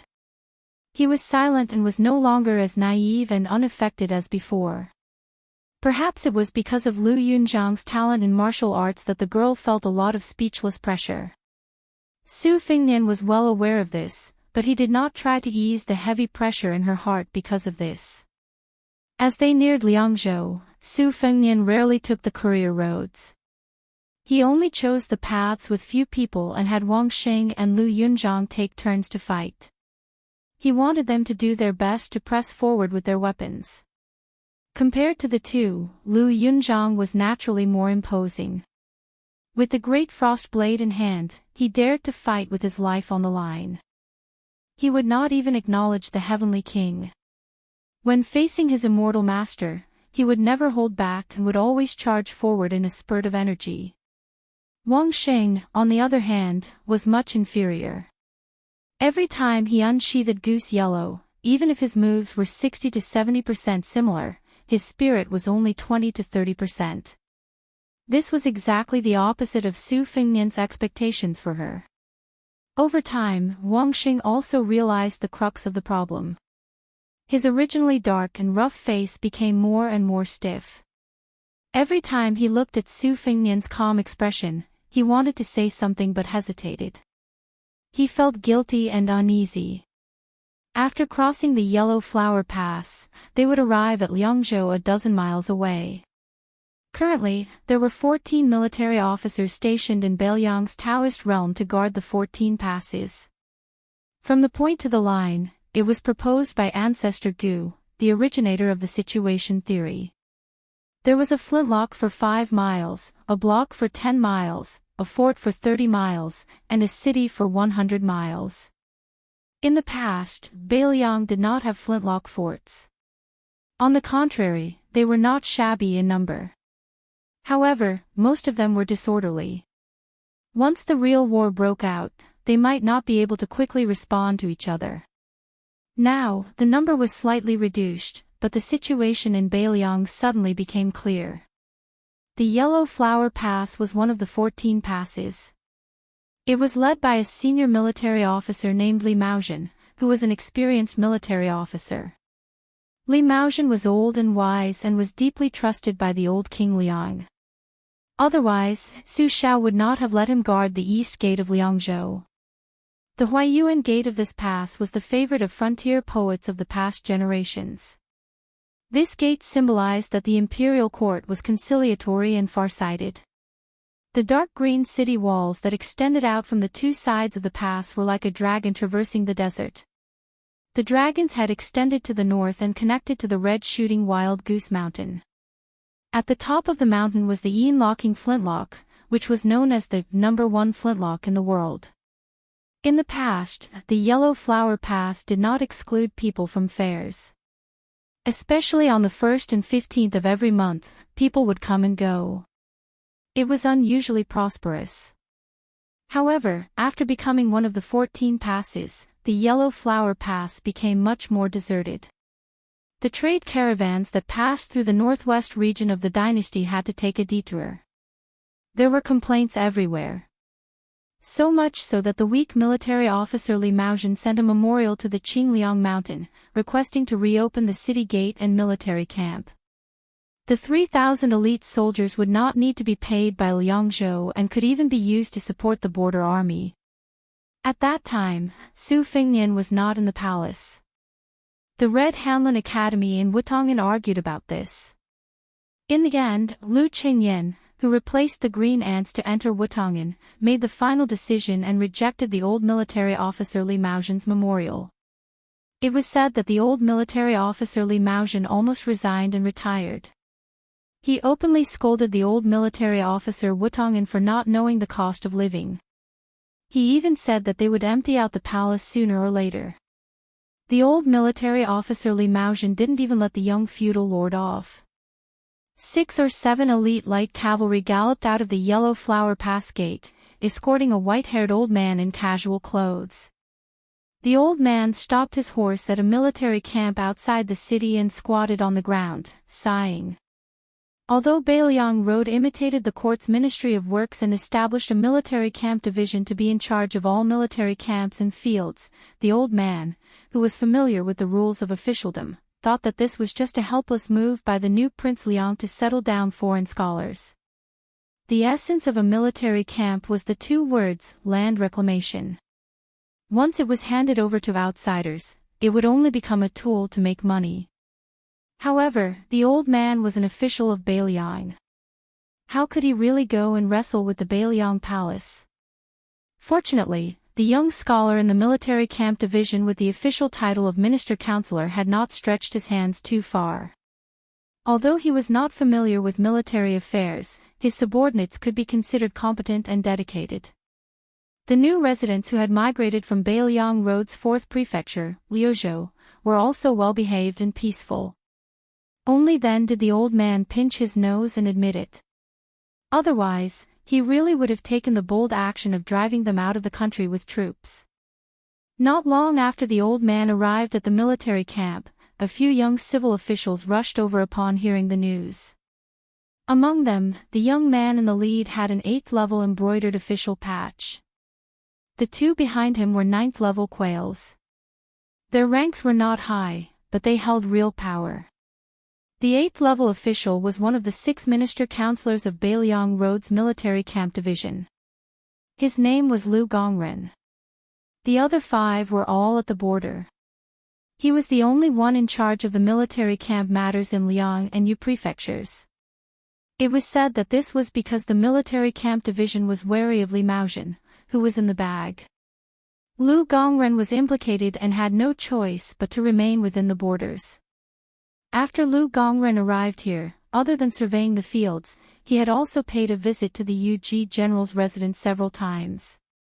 Unfortunately, Li Maozhen, a military officer with real power, did not give this young man any face. Each time, he was met with a closed door. After Beiliang Road's 14 military officers surfaced, it was like a military town. Most of them were new faces.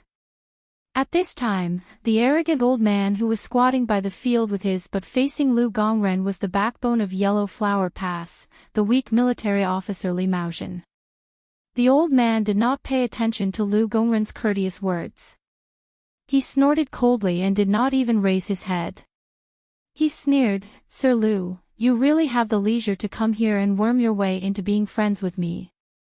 Are you not afraid of delaying the great undertaking of the military camp of 2 prefectures? Or do you think that being familiar with a weak military officer will be beneficial for your future climb in the bureaucracy?" Chapter 1139.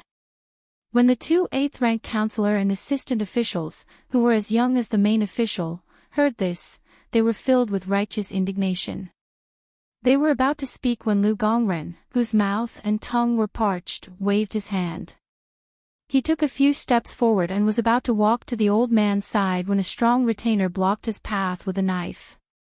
Lu Gongren smiled. The retainer weighed the pros and cons in his mind. He probably felt that this 7th-rank civil official's eyes were clear and couldn't bring himself to hate him. After hesitating for a moment, he moved aside and allowed Lu Gongren to walk to the side of the field. He sat down next to the old man and shook the collar of his official robe. It turned out that this counselor was sweating profusely. There was dirt under his fingernails, and even his official patch was stained with dirt. Li Maozhen's discerning eyes allowed him to catch this flaw with just a glance. He clicked his tongue and said, "Sir Lu, you are a good official. Wearing your official robe to work in the field, who would think that you are incompetent? Or are you afraid that others won't recognize you as a 7th-rank official?" Lu Gongren smiled calmly and said, "Not only is it not cool to work in official robes, it is also cumbersome. However, if I don't wear official robes, I will be chased out of the field by your ferocious troops." Li Maozhen furrowed his brows and didn't make a sound.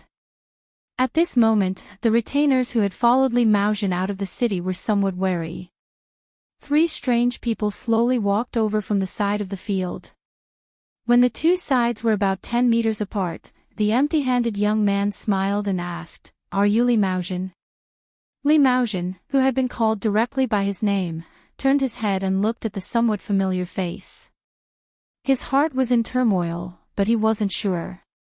Li Maozhen was a veteran of Beiliang and naturally remembered the peerless beauty of Beiliang's Wu Wangfei. However, how could the old man believe that the young man in front of him was that him? The young man with 2 youths with swords and knives on his back smiled and said, "Li Maozhen, standing in front of you, you don't curse." Hearing this ridicule, how could Li Maozhen not recognize this person's identity? He abruptly stood up and was about to kneel in greeting. However, at some point, the scholarly-looking young man had walked over to Li Maozhen's side. He and Minister Counselor Lu Gongren sat on the old man's left and right. Li Maozhen's light cavalry retainers were all startled. Just as they were about to protect the old man, Li Maozhen ordered them to retreat and return to the city. Lu Gongren and the 2 assistant officers of the Army Garrison Division who had been standing all this time were somewhat at a loss. Li Maozhen was so excited that he did not know what to say. The old man was not really stupid. If the king of Beiliang really sat next to him, he would not dare to scold him even if he had 10 times the courage of a bear's heart and leopard's guts. Moreover, when his memorial was refuted, he only said a few words out of anger. He regretted it afterwards. In fact, at that time, if the young king of Beiliang wrote it himself instead of those women in Wutangan, then let alone refuting it, even if the king of Beiliang scolded Li Maozhen to his face, he, as a weak military officer, would not talk back. Li Maozhen, who held great power in his hands, recognized 2 things more than many people.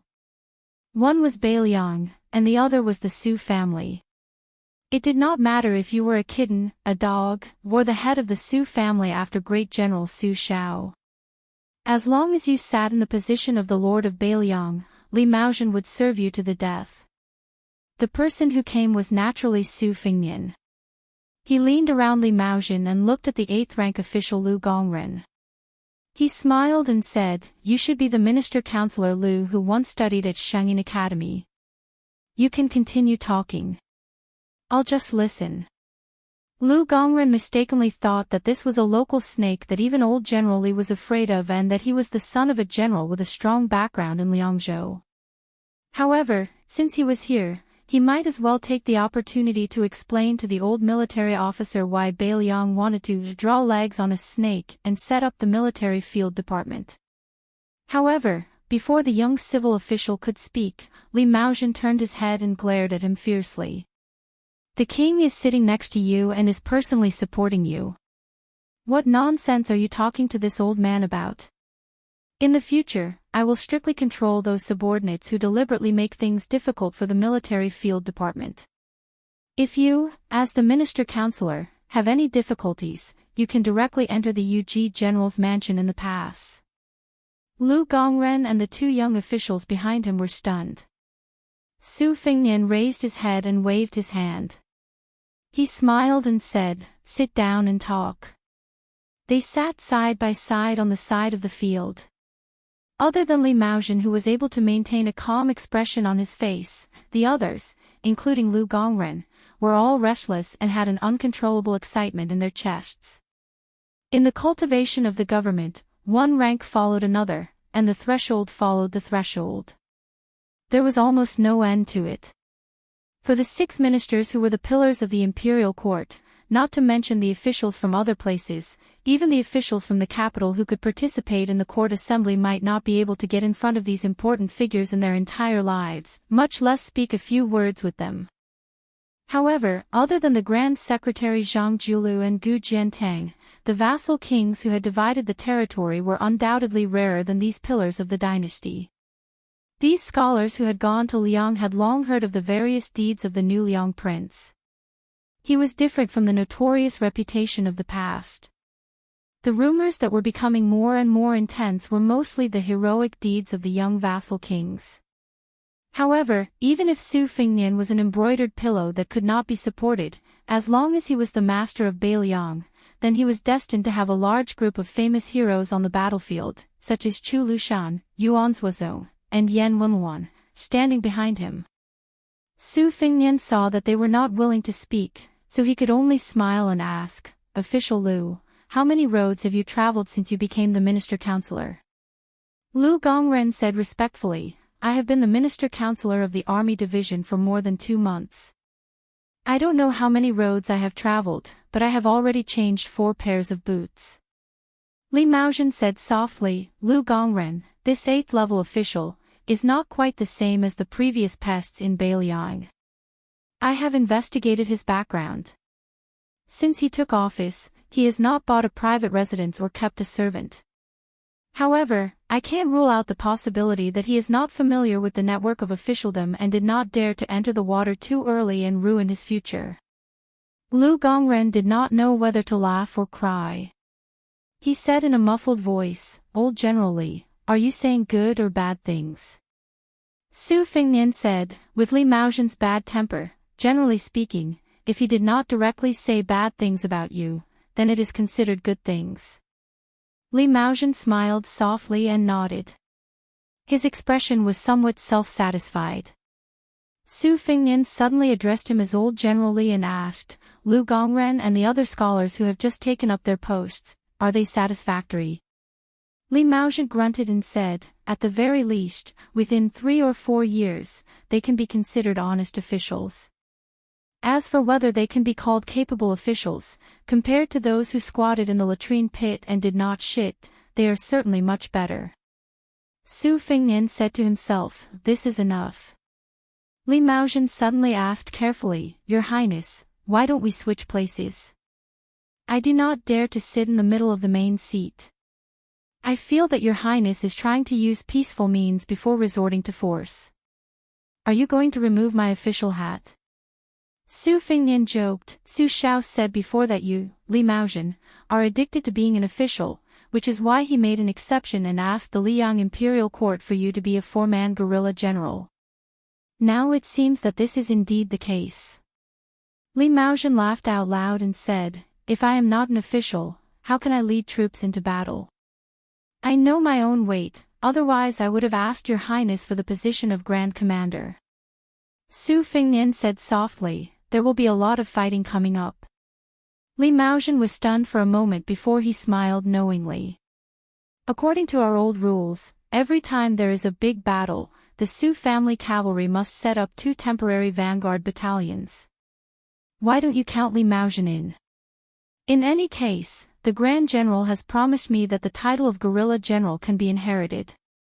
This old man has no other wishes. The eldest son of the Su family, Li Hosher, is not inferior to me in leading troops.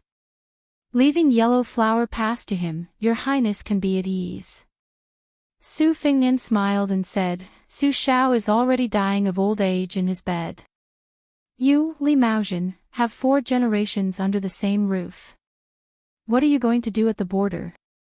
Li Maozhen said in a low voice, then let's treat it as one last time helping the Grand General fight at the border. Military advisor Li Yishan once said that we must always let those northern barbarians remember one thing. Where the Su family's gate is where the gate of Liang is. Chapter 1140. Su Fengnian originally wanted to say goodbye and go around the Yellow Flower Pass to enter Liangzhou, but Li Maozhen would not let him go. He kept pestering him until he entered the Yuji general's residence. Even Lu Gongren and the others could not escape. A large banquet was held in the residence. Li Maozhen called his eldest son, Li Hosher. The old officer did not dare to make the new King Liang drink, but he was not polite to Lu Gongren. Li Maozhen was an old wine worm who had been soaked in the wine jar of officialdom. He was very good at drinking, persuading, and avoiding alcohol. The young talents of the military field department wanted to stay sober in front of the young king, but they quickly drank until they collapsed. Lu Gongren was drunk and sang a song. It was Yule Wandao's Liangzhou de Ma. The banquet ended happily. Li Maozhen was also drunk. He could only let Li Hosher help Su Fengnian out of the Yellow Flower Pass. When they left the residence, there was a handsome young man in a scholarly robe sneakily following behind them. Li Hosher, who was in the prime of his life, had a helpless expression. He explained to Su Fengnian that the young man was his youngest son, Li Jingfu. He had become a Xiuzai at the age of 11. However, this child greatly admired the #1 king of Beiliang. Su Fengnian praised him from the bottom of his heart. Li Jingfu could be considered a rare scholar in Beiliang. Li Hosher's appearance was similar to his father, Li Maozhen. However, he did not have a strong official aura. In the evening, according to the records of the Fu Shui chamber, this Yellow Flower Pass cavalry captain who had been in charge of the Yin Suoyin Guard for 8 years walked with Su Fengnian on the deserted street. The young man, Li Jingfu, saw that the king of Beiliang and his father did not reprimand him for not knowing the rules. He tiptoed behind the 4 of them. He looked enviously at Lu Yunzhang, who was carrying a blade, and Wang Xing, who was carrying a case. Li Hosher hesitated and said softly, "Your Highness, my father does have selfish motives. He wants me to take over the Yellow Flower Pass. Father has always said that even if I can inherit the title of Yuji General, it is meaningless. I hope your Highness does not mind." At this point, Li Hosher, who was not good with words, blushed and smiled. He probably did not know how to continue. Su Fengnian smiled indifferently. "Your father's addiction to being an official is not small. This banquet is also to pave the way for you.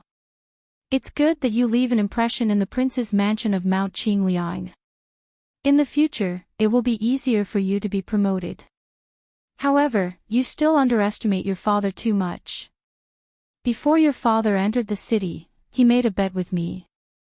If, after I saw you, I felt that you could shoulder the heavy responsibility of guarding Huanghua Pass, then I would allow him to serve as an old soldier in either of the vanguard and breaking enemy battalions. If you want to put it this way, your future Ruoshui commandant was exchanged with your father's life today." Li Hosher's face turned red. After holding back for a long time, he finally said, "Your Highness, don't listen to my father. This old man is already so old. He can still ride a horse in casual clothes, but if he wears armor and holds a spear, he won't be able to last an incense stick of time."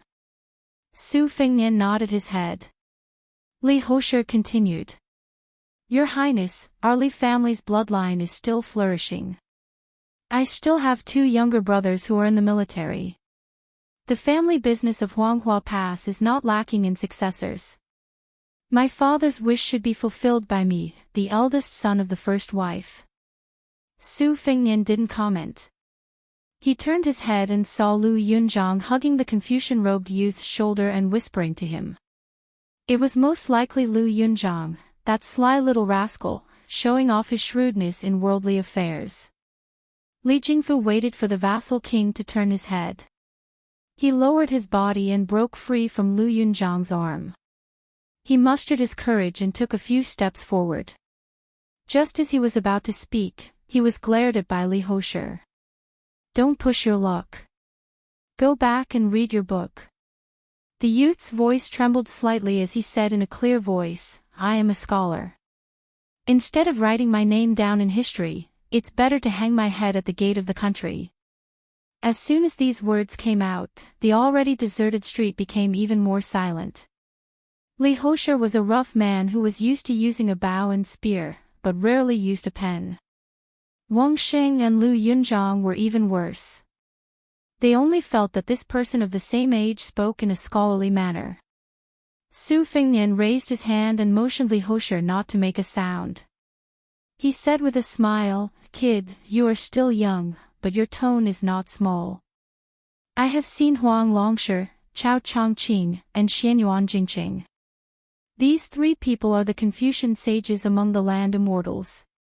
Hearing this, in just a short sentence, three thunderous names appeared.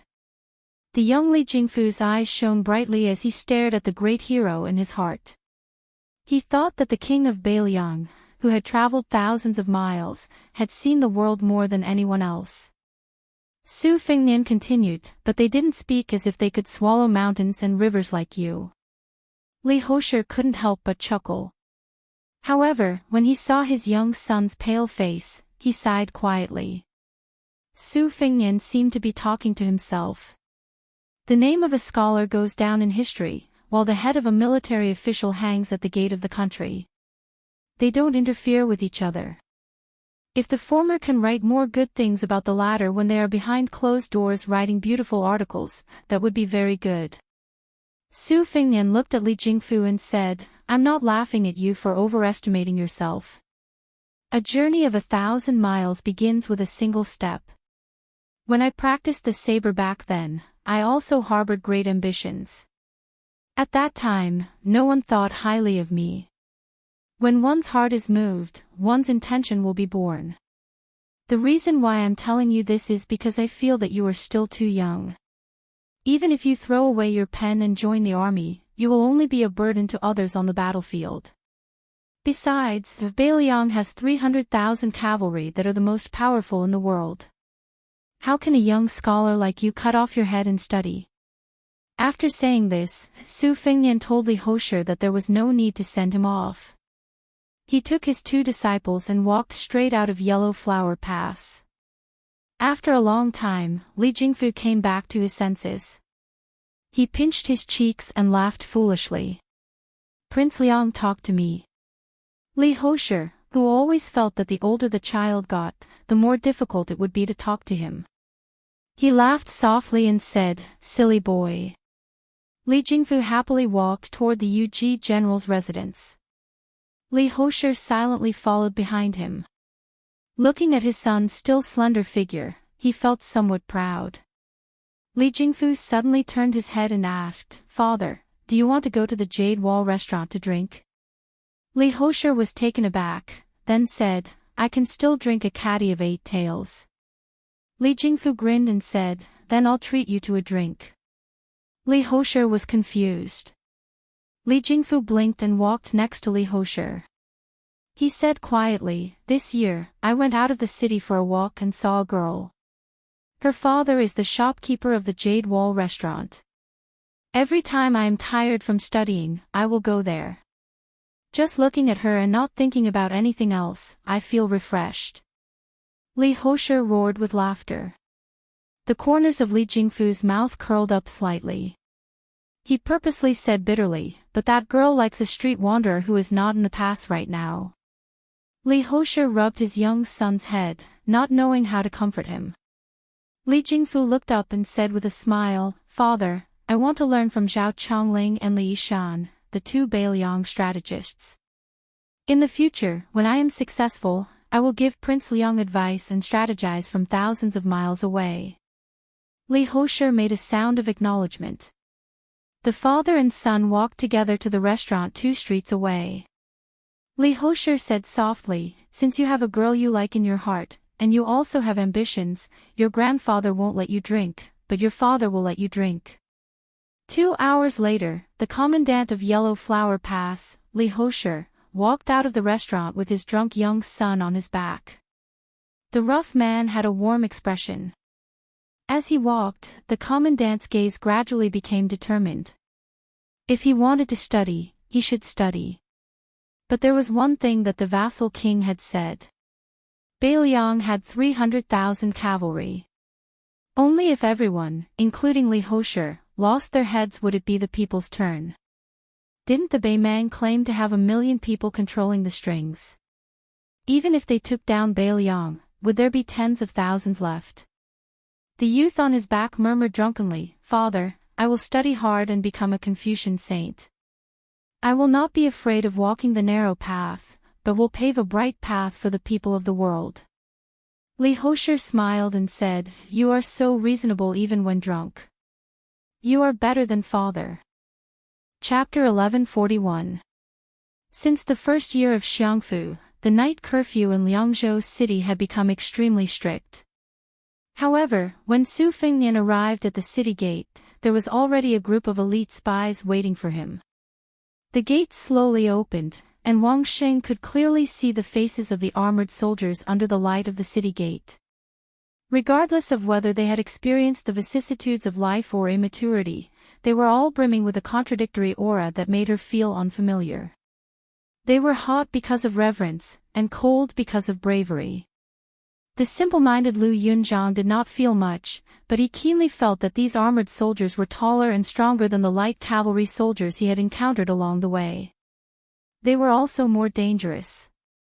In comparison, one was like a noisy chicken or duck waiting for its owner to feed it every day, while the other was like a wild dog digging for its own food in the wilderness.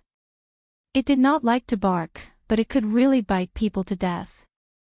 For this pair of extremely lucky young men and women, the title of King of Beiliang was too far out of their reach.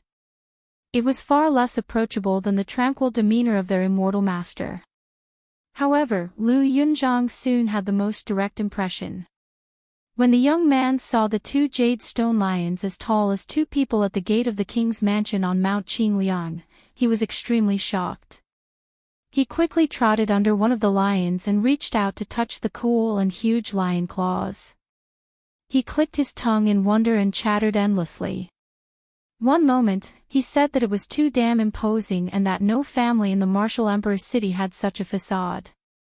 Another moment, he speculated about how much money it would fetch if he stole it and sold it. The king of Beiliang returned home after a long journey, but there was not much movement in the mansion. A middle-aged housekeeper came out to symbolically lead the way into the mansion. The housekeeper walked behind Su Fengnian and whispered to him. The two bumpkins, Wang Sheng and Lu Yunzhang, stared with their eyes wide open. It was too much for their eyes to take in. The two children stared at each other for a long time and did not show any signs of stopping. Only then did they reluctantly blink their sore eyes. They looked at each other and smiled, seeing each other's uneasiness. The two children, who were always at loggerheads with each other, finally had some tacit understanding. Lu Yunzhang felt as though he had walked into a fairyland. The sisters were all like immortal sisters who had walked out from the murals of temples. Their clothes were extravagant, and their auras were indescribable to an uneducated youth. Any one of them could easily beat Xiao Mei, who liked to put on thick rouge in the neighboring alley of the martial emperor's city, by more than 18 streets. Lu Yunzhang was at the back of the group. He even turned his head to look at a young woman in a distant corridor. Her figure was graceful, and even from afar, one would find it hard to shift their eyes away from her. She walked leisurely under a large white lantern. When she suddenly turned her head, her eyes happened to meet his. She gave him a sweet smile that nearly hooked Lu Yunzhang's soul away. Lu Yunzhang retracted his gaze and shook his head. He smiled embarrassedly, thinking that this sister was really charming. Wang Sheng, who was walking slightly in front, suddenly had her vision open up. She stopped in her tracks. Even when Lu Yunzhang bumped into her from behind, she did not take a step forward. Lu Yunzhang turned his body sideways, his mind swaying. Right in front of them was the famous Tidehark Lake. The two new disciples of Su Fengnian had completely different reactions when they saw Tidehark Lake. The lofty and ambitious Lu Yunzhang immediately looked up at the pavilion. The Tidehark Pavilion on Tidehark Lake contained tens of thousands of manuals. Just one of them was enough to dominate an area. Lu Yunzhang did not believe it in the past, but after he witnessed his master's artifact controlling skills outside Martial Emperor City, he was convinced. Wang Xing, on the other hand, lowered her head and gazed into the distance. She looked at the calm surface of the water that was illuminated by the lakeside lanterns. She wanted to know if there really was a heavenly lake koi that weighed 10 jin of gold there. There was a pavilion in the middle of the lake, and in the pavilion stood a skinny shepherd boy who looked lonely and timid. For some reason, Wang Xing and Lu Yunzhang looked up and down at the same time. They saw the rather unremarkable child who was about 4 or 5 years younger than them. The three children had a tacit understanding as they looked at each other. Su Fengnian had already gotten the housekeeper to do his own things. He looked at the child in the pavilion and smiled. His name is Yu Dilong. He is your eldest senior brother. The corner of Lu Yunzhang's mouth twitched as he flaunted his seniority. What? This child is the senior brother of Wang Mutu and I. Dilong. The name sounds domineering, but he looks so skinny that he doesn't even have a few kilograms of strength. I don't think he can even carry my saber. Wang Xing said softly, Dilong are earthworms in my hometown. They can be used as medicine. Su Fengnian nodded and said, that is true. A figure suddenly appeared in front of the three of them. It was neither tall nor short. Lu Yunzhang was a little surprised. It was actually a guy in a wheelchair. However, not only Lu Yunzhang who was good at reading people's expressions, but even Wang Xing sensed that their immortal master seemed to have bumped into an immortal who was 100 times more powerful than him. He was so nervous that his footsteps were a little out of shape. Lu Yunzhang whispered. Could it be a peerless expert from Bailiang Palace who never appeared in the world? Su Fengnian quickly walked to the embankment of the lake and helped push the wooden wheelchair. He pursed his lips and didn't speak. Lu Yunzhang was probably afraid of the young woman in the wheelchair. The youth didn't dare to smile at all. On the contrary, Wang Xing spontaneously had feelings of intimacy when he saw her. The woman did not open her mouth to speak to Su Fengnian. Instead, she turned her chair and looked at the two children. In the end, her gaze rested on Wang Xing, who was carrying a case and a sword. She smiled and said, it's a sword embryo. If your master's mother and I were to see it, we would definitely be very happy. Wang Xing was shy and didn't know how to answer, but when she felt the kindness of her elder sister, the tall girl could only smile. Her originally rough and vulgar appearance instantly became like the mist of the distant mountains, green mountains, and clear waters. Chapter 1142. Lu Yunzhang also didn't treat himself as an outsider. He could see that the woman with a high status didn't have a good impression of him. He didn't dare to draw legs on a snake, so he sneakily ran to the pavilion to find trouble with the little brat. Although the youth was unconvinced of Wang Xing's senior apprentice brother status, Wang Muda had the advantage of entering the sect early. Lu Yunzhang was actually bored to death and only wanted to quarrel with others to vent his anger. He didn't really care about the senior apprentice brother or second junior apprentice brother. The youth knew that as long as his fists were hard enough, his ability was big enough, and his blade was fast enough, these were the most solid principles in the world. But who was the fellow in the pavilion? How could he be ranked ahead of him in Wang Xing? The moment Lu Yunzhang entered the pavilion, he slammed the great frost saber that was still in its scabbard on the ground. With a black face, he asked in a deep voice, Earthworm you, do you dare eat my saber?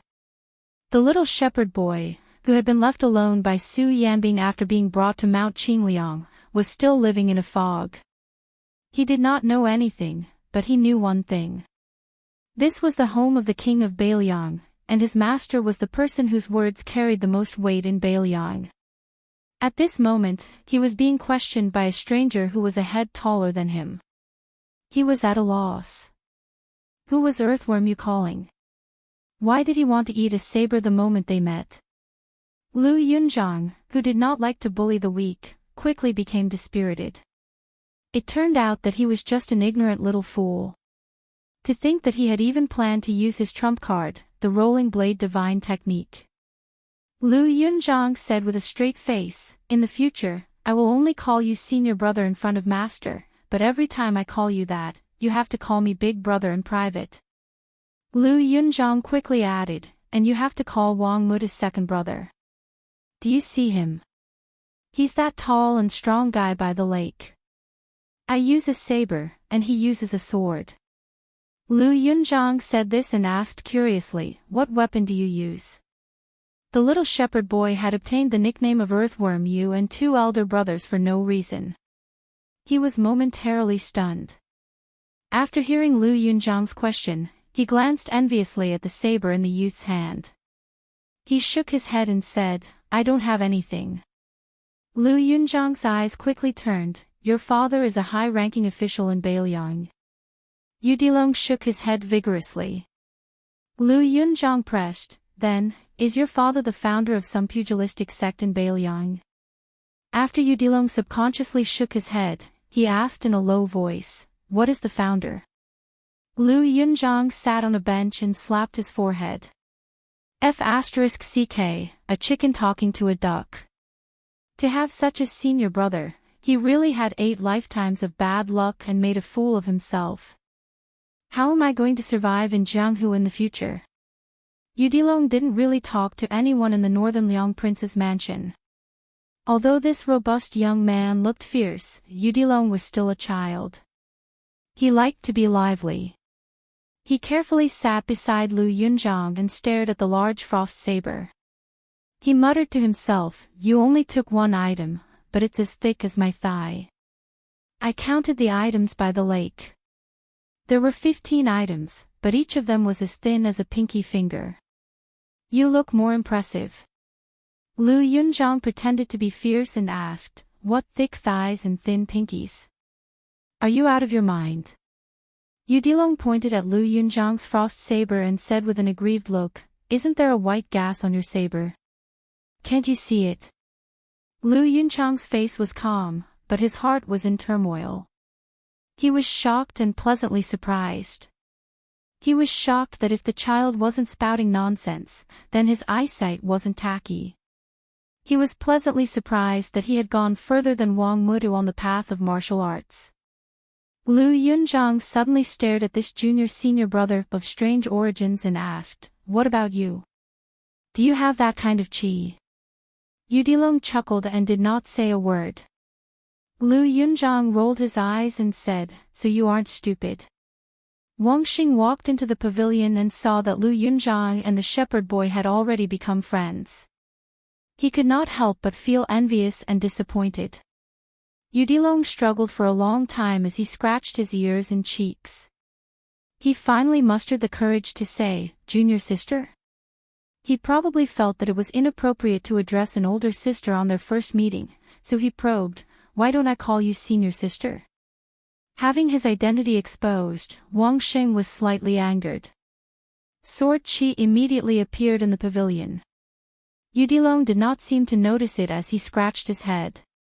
He did not know what he had done wrong and felt apologetic.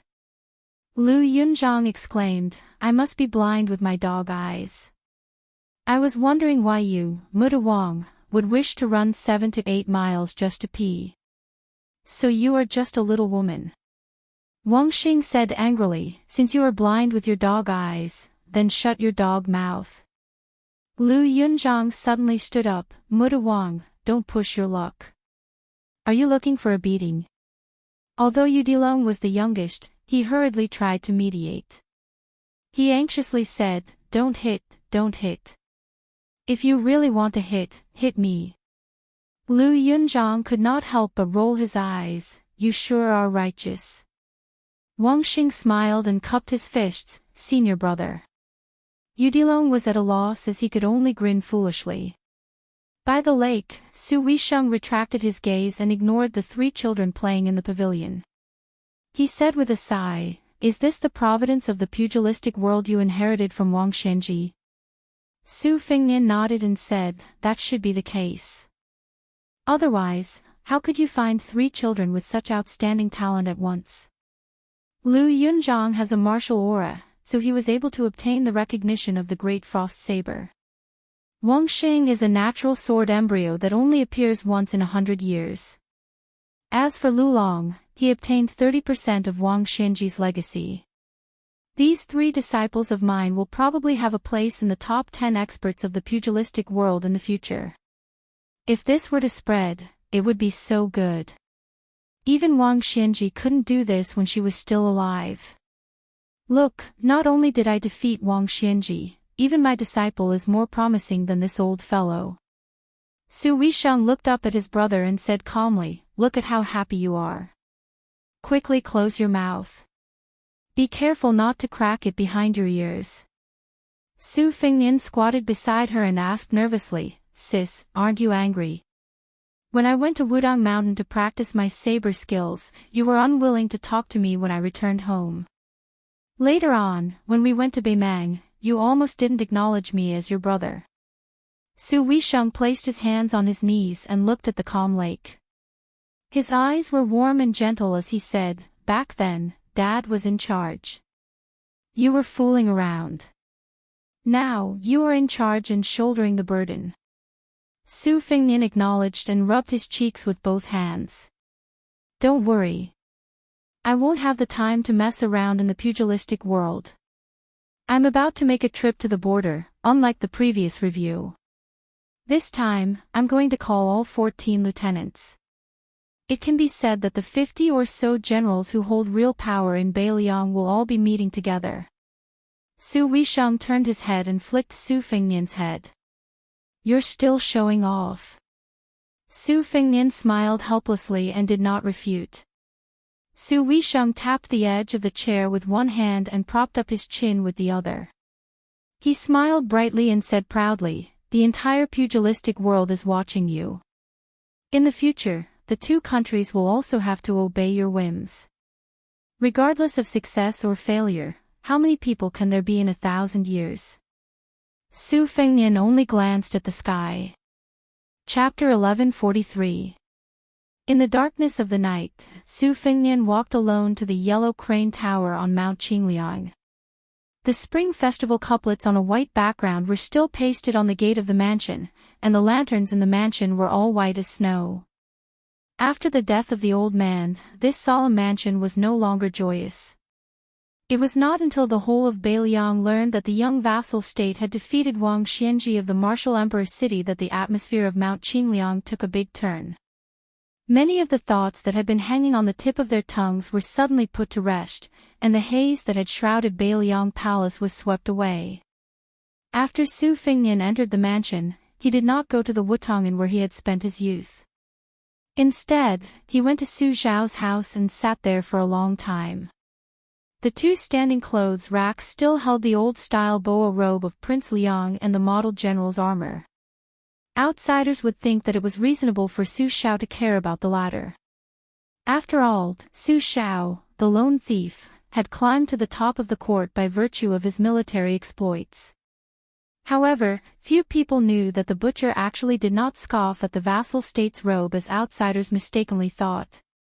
Su Fengnian was well aware of this. What Su Zhao cared about was not the vassal state's identity as the vassal state's king, but the credit behind it.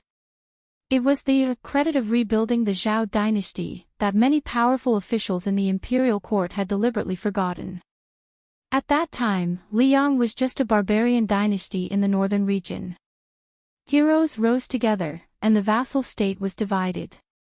Who in the central plains, including De Chu, would treat this guy who had endless internal strife as a formidable opponent? It was precisely because Su Zhao, the troublemaker, went south to Liao that he forcefully helped the late emperor of Liang hold the dynasty in his hands. Without internal strife, he laid the foundation for the subsequent spring and autumn period.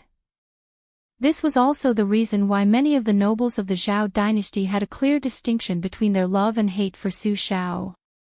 Most of the older members of the imperial family who were close to the late emperor were in the dark currents of the imperial court after the world was settled. Even if they did not speak up for Su Shao, at the very least, they would not hit him when he was down. However, most of the older members of the imperial family had suffered major and minor injuries on the battlefield, so they died earlier than some of the clan relatives who were lying down and enjoying life. Moreover, most of their descendants did not get along well with the current emperor and the ruling Bai Yan, so they could not stand out. In addition, there were long-standing and serious disagreements within the imperial family. This group of nominal descendants could be said to be struggling at death's door. As a result, they did not have a share in this southern expedition to West Chu. Most of it was another group of young nobles who swaggered south with a few old generals to seize the credit. In any case, their parents and ancestors had relied on this kind of trick to climb up. This was probably the origin of their family's knowledge. Practice makes perfect. Su Fingnian walked slowly on the mountain path and then stopped halfway up the mountain to look at Liangzhou. The lights in Liangzhou were dim. One part of the city was extinguished, while other parts of the city were lit up. It was peaceful and serene. Su Fingnian turned and continued to climb the mountain. In the days he had been rushing back to Beiliang, the Whispering Room had been sending him concise intelligence reports. Other than Lu Xingxiang, who had failed to seize power but still held the position of Assistant Minister of the Ministry of War, stationed at Yolu Pass, there was also a vast group led by Yang Shenqing and Yan Zhenchuan, who had meritorious service during the spring and autumn period. They had formed 3 alls with Yolu Pass, pointing directly at West Chu.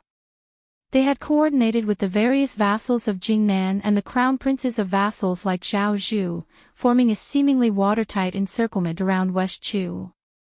Su Fingnian smiled coldly. Other than the trick of killing the rooster as a warning to the monkeys, how could the Zhao family not have the filthy idea of bringing trouble to the king of Yanqi? On the eastern front, there was the king of Guangling, Zhao Yi.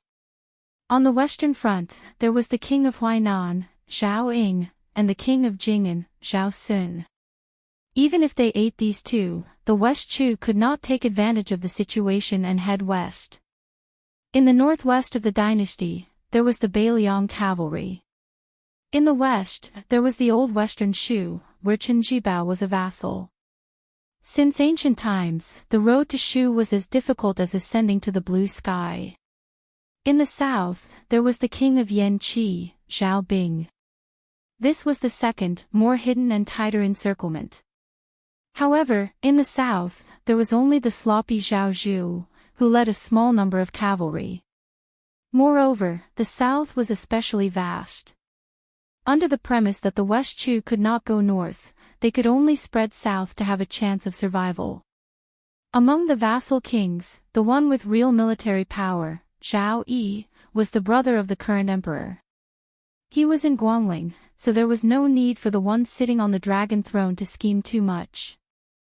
Beiliang had Beimang to the north and western Shu to the south.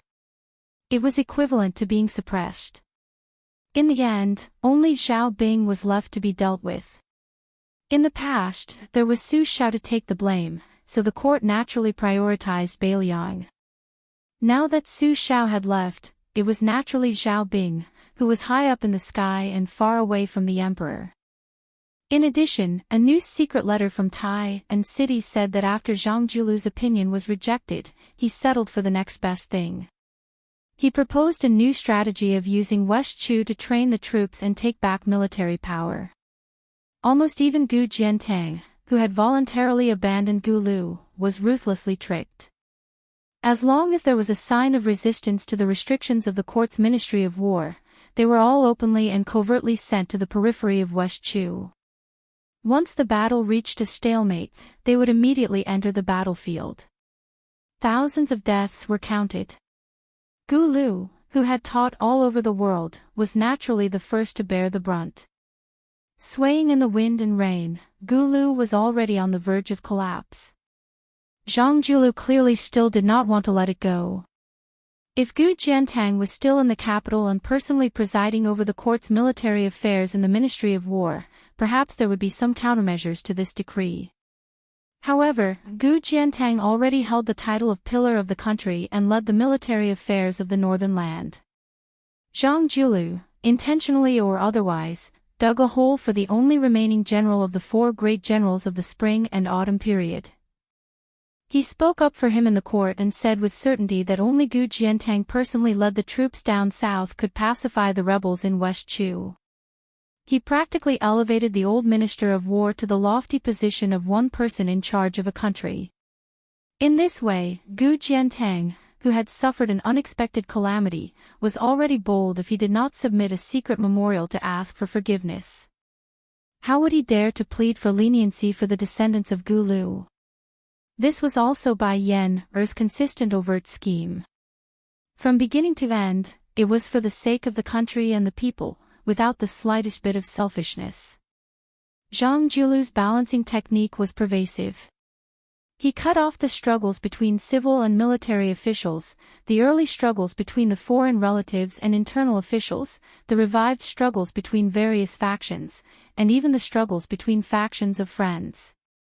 Bai Yan had always remained calm and collected, taking a leisurely stroll in the courtyard.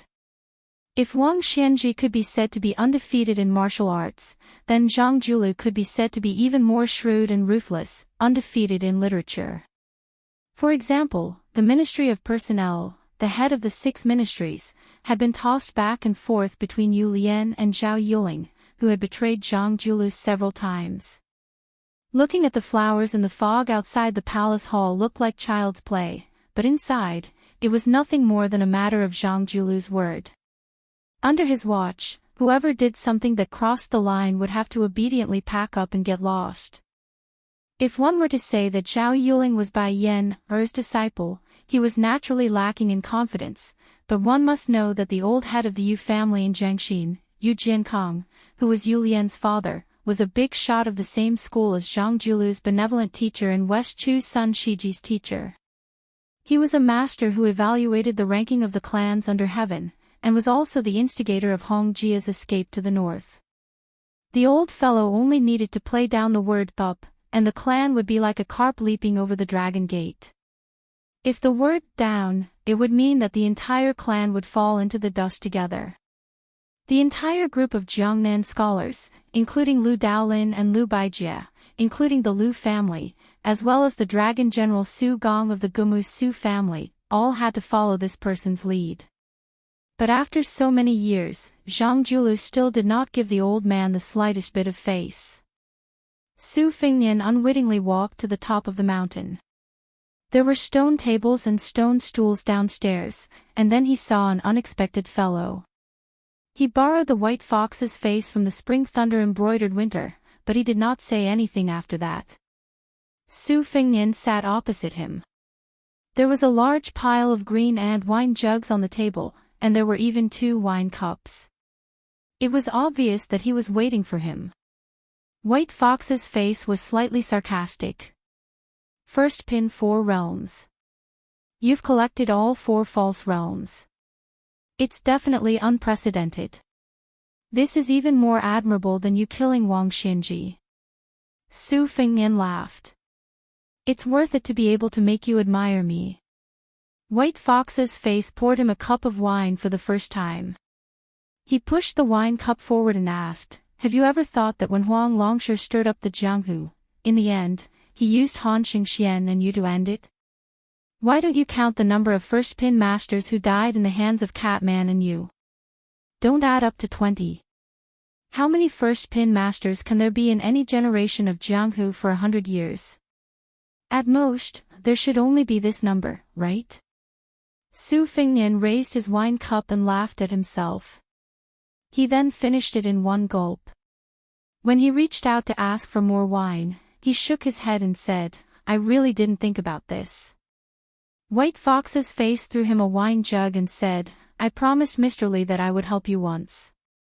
You killed Wang Xianji, who was on my enemies list. This means that I, Nangong Puji, owe you twice." But I'll say this first. After I finish reading on the last floor of Tide Listening Pavilion, I'll go to Beimang first. If I can come back alive, this promise will only be valid. Su Fingnian asked, are you looking for trouble with Tuoba Bodhisattva? White Fox's face nodded. Su Fingnian lamented, Wang Xianji and Tuoba Bodhisattva. How much hatred do they have? You're just a woman. White Fox's face was cold as she interrupted, I'm a man. Su Fingnian dismissed it with a laugh. It was unreasonable to reason with a woman. However, White Fox's face was probably really treating him as a man. Or maybe he was really a man, just like the androgynous Murong Tong Wang who had fled to Beimang. White Fox's face lifted his head and drank a big gulp of wine. He joked, if you were a woman, would really marry you. Su Fingnian was speechless. White Fox's face suddenly said, when I was practicing martial arts, I always felt that there were endless masters to kill and heads to cut off.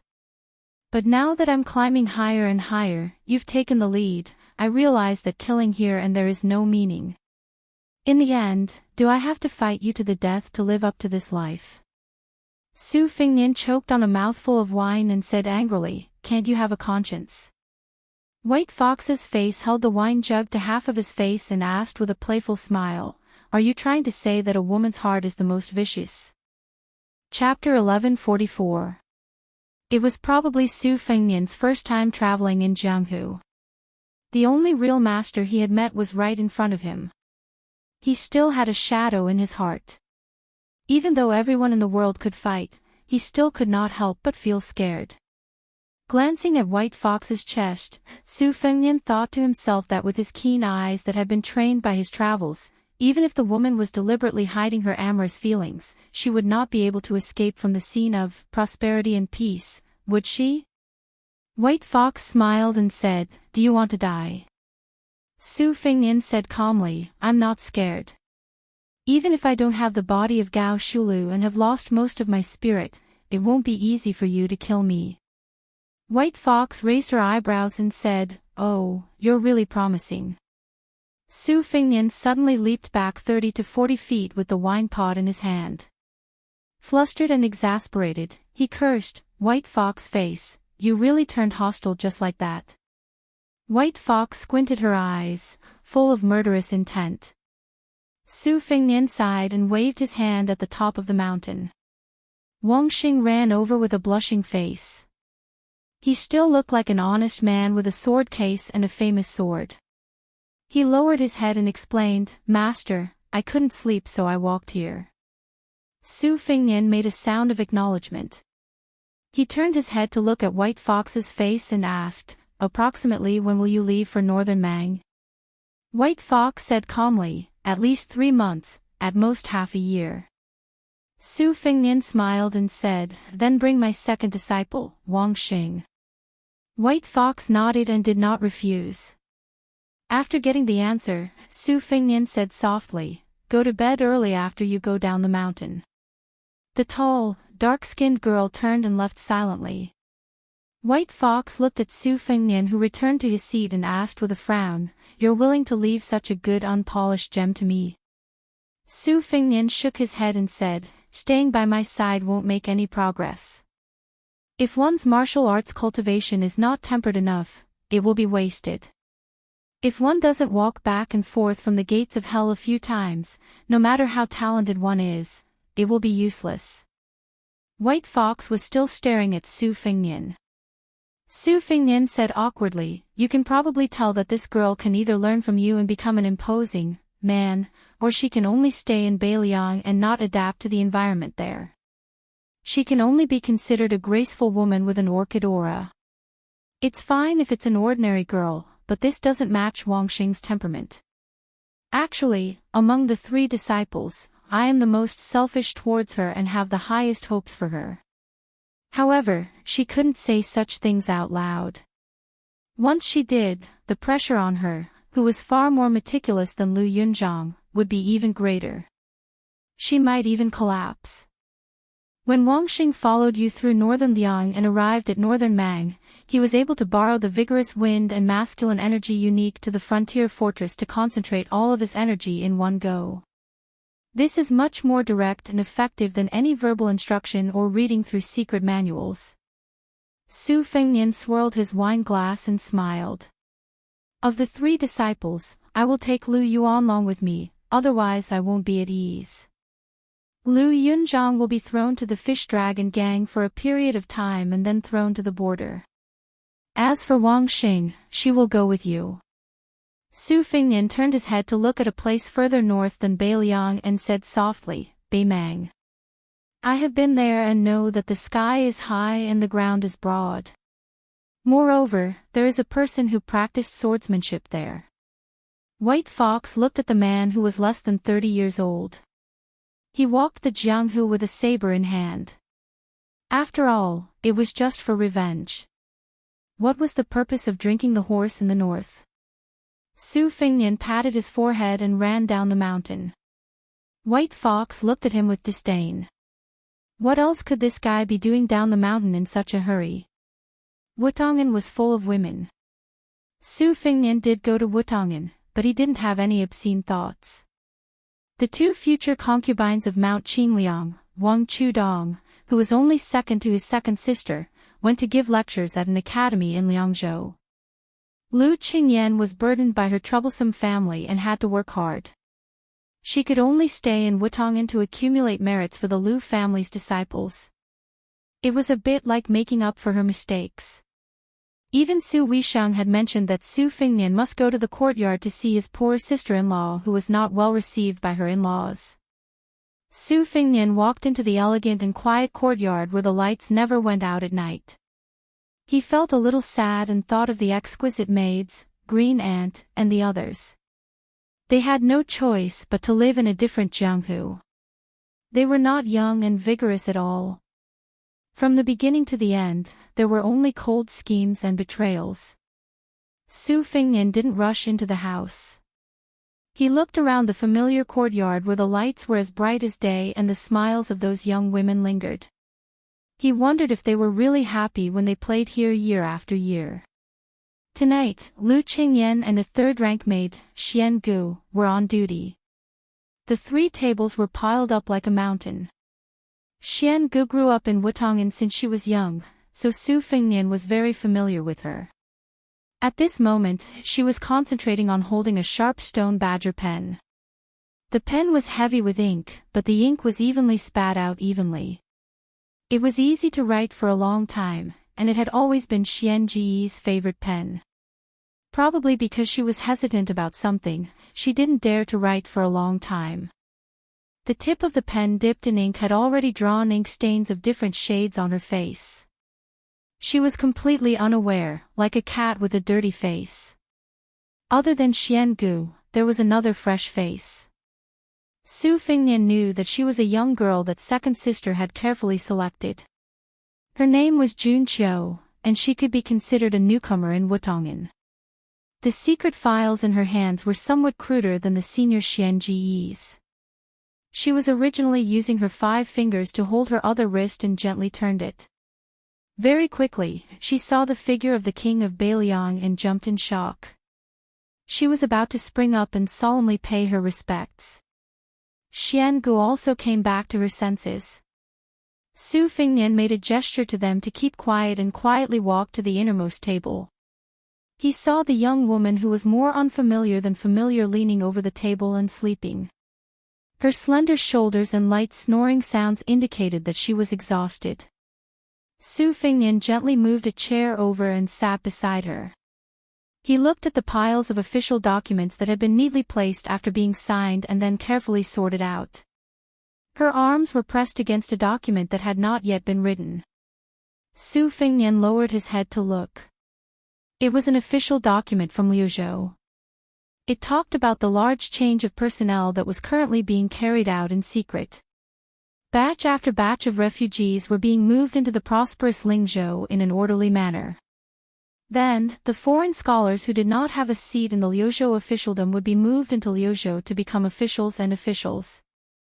Su Fengnian pulled back his gaze and seriously sized up this Qingzhou woman that he had always been distant from. She wore a small flowery brocade dress that was like when in Rome, it was far from the layers of soft and tender clothing of Jiangnan women. The temperature difference between day and night in Beiliang was extremely large. There was a light green overcoat that was used to keep out the cold hanging on the back of the chair.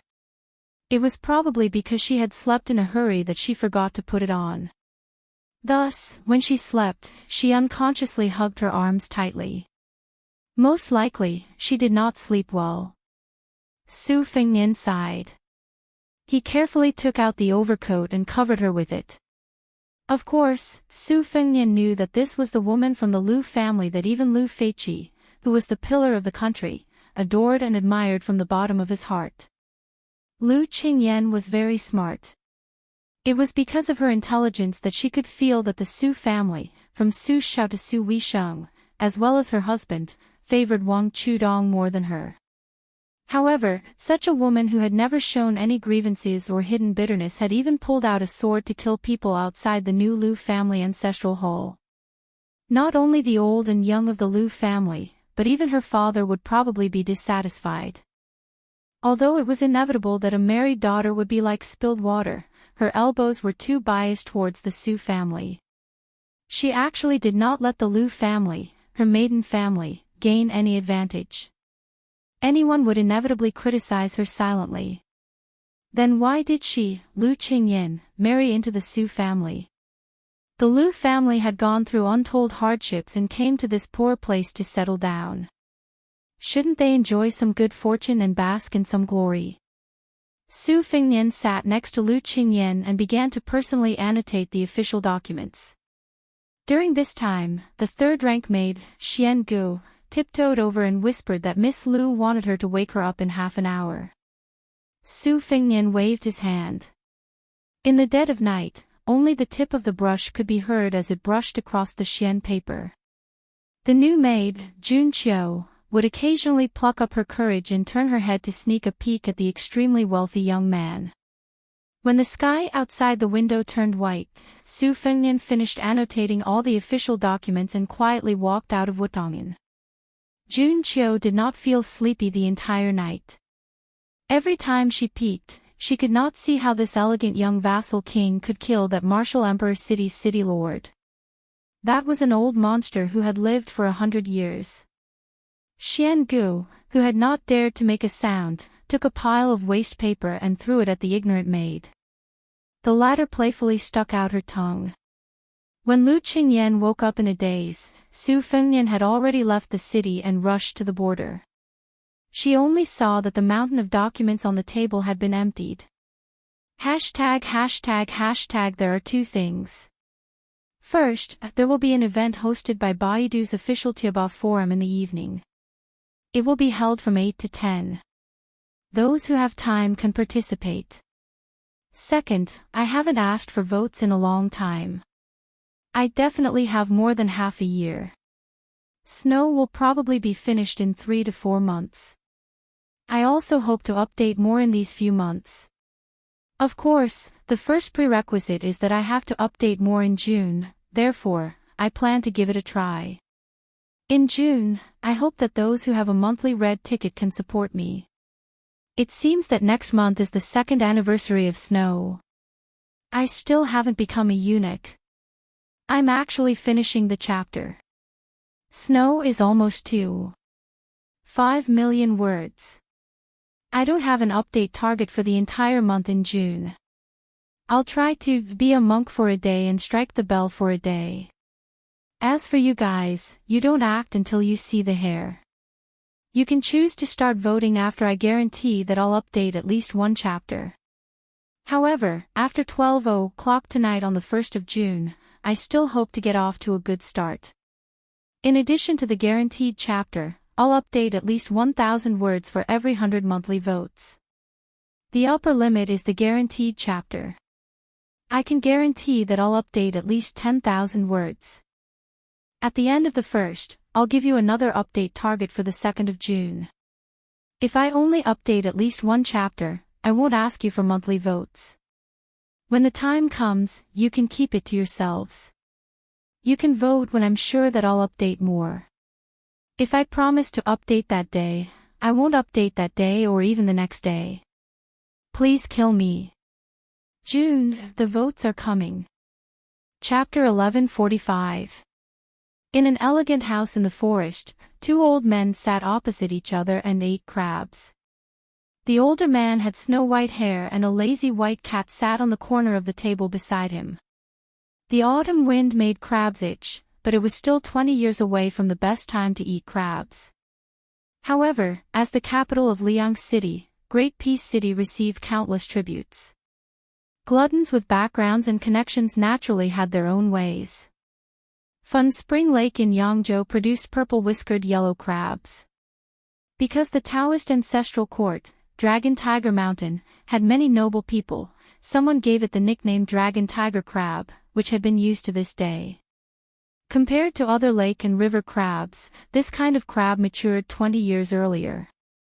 It was only autumn, but the female crabs were already yellow and full of meat. The snow-white old man had a kind face. There were porcelain plates on the table with 8 delicately made crabs. The old man was very particular about eating crabs. From time to time, he would pick up a piece of ginger and put it into his mouth to get rid of the crab chill. There was also a pretty maidservant carrying a plate with a bunch of chrysanthemums that were picked from somewhere to wipe his hands and get rid of the smell. This old man ate the crabs in an orderly manner. He was clearly an old glutton who knew how to eat crabs. The person opposite him was not young either. Compared to the old man who raised the precious, snowy lionette, he was still half a generation younger. When he ate the crabs, he obviously had to wolf them down. He ate sloppily and did not have the trivial crabs. He ate until his 10 fingers were golden and greasy. He did not forget to put them into his mouth and lick them off. Seeing this, the maidservant of the white-browed old man felt her scalp tingle. However, she did not dare to show any disdain. One had to know that this old man was the world-famous Tantanon, the head official of the Liang dynasty's Manxia province. If he did not change sides at the last minute, no one in the imperial court would dare to confront Grand Secretary Zhang Julu. However, the old man that she had carefully served for several years was not an ordinary person. He was the ancestor of the Yu family in Jiang Axayan, Yu Jiankang. Strictly speaking, even Tantanon should call him martial uncle. The maidservant felt somewhat helpless in her heart. The old ancestor had originally invited Sword Immortal Tang Shi to this banquet to put in a few good words. Unexpectedly, the Minister of War, Liu Baijie, was temporarily tied up with military affairs, and old Master Huan was unwilling to wait. The Yu clan's old ancestor also couldn't say anything. Yu Jiankang was precisely the dignified old man who was able to force Daoist nun Huangguan to throw herself at Bailiang's heir apparent in the mountains behind Gangnamdu's Baogua temple. It was also precisely because of him that Sword Immortal Tang Shi, a junior, was able to enter the capital and become an official, allowing Linlong's Liu clan to have its current flourishing atmosphere. After the old man finishes eating the crab, he rinses his mouth and wipes his hands. He exhales softly, and the servant girl who has taught him cleverly leaves. Yu Jiankang reached out to pet the white cat's head. He looked at Tantanon, who was casually wiping the grease on his clothes. He laughed softly and said, "Sir Poosh, when do you have time to go to Jiangnan? Let this old man do his duty as a host." Tantanon smiled and said, "Elder Yu, our relationship hasn't reached that point yet, so let's not blindly exchange pleasantries. To tell the truth, there are still a few old debts that haven't been settled yet. However, no matter how I calculate them, they're all muddled up. I, Huan Wen, have been able to deceive myself these past few years, but Elder Yu shouldn't continue to deceive others." Yu Jiankang deeply looked at Tantanon, whom he hadn't seen for over 20 years.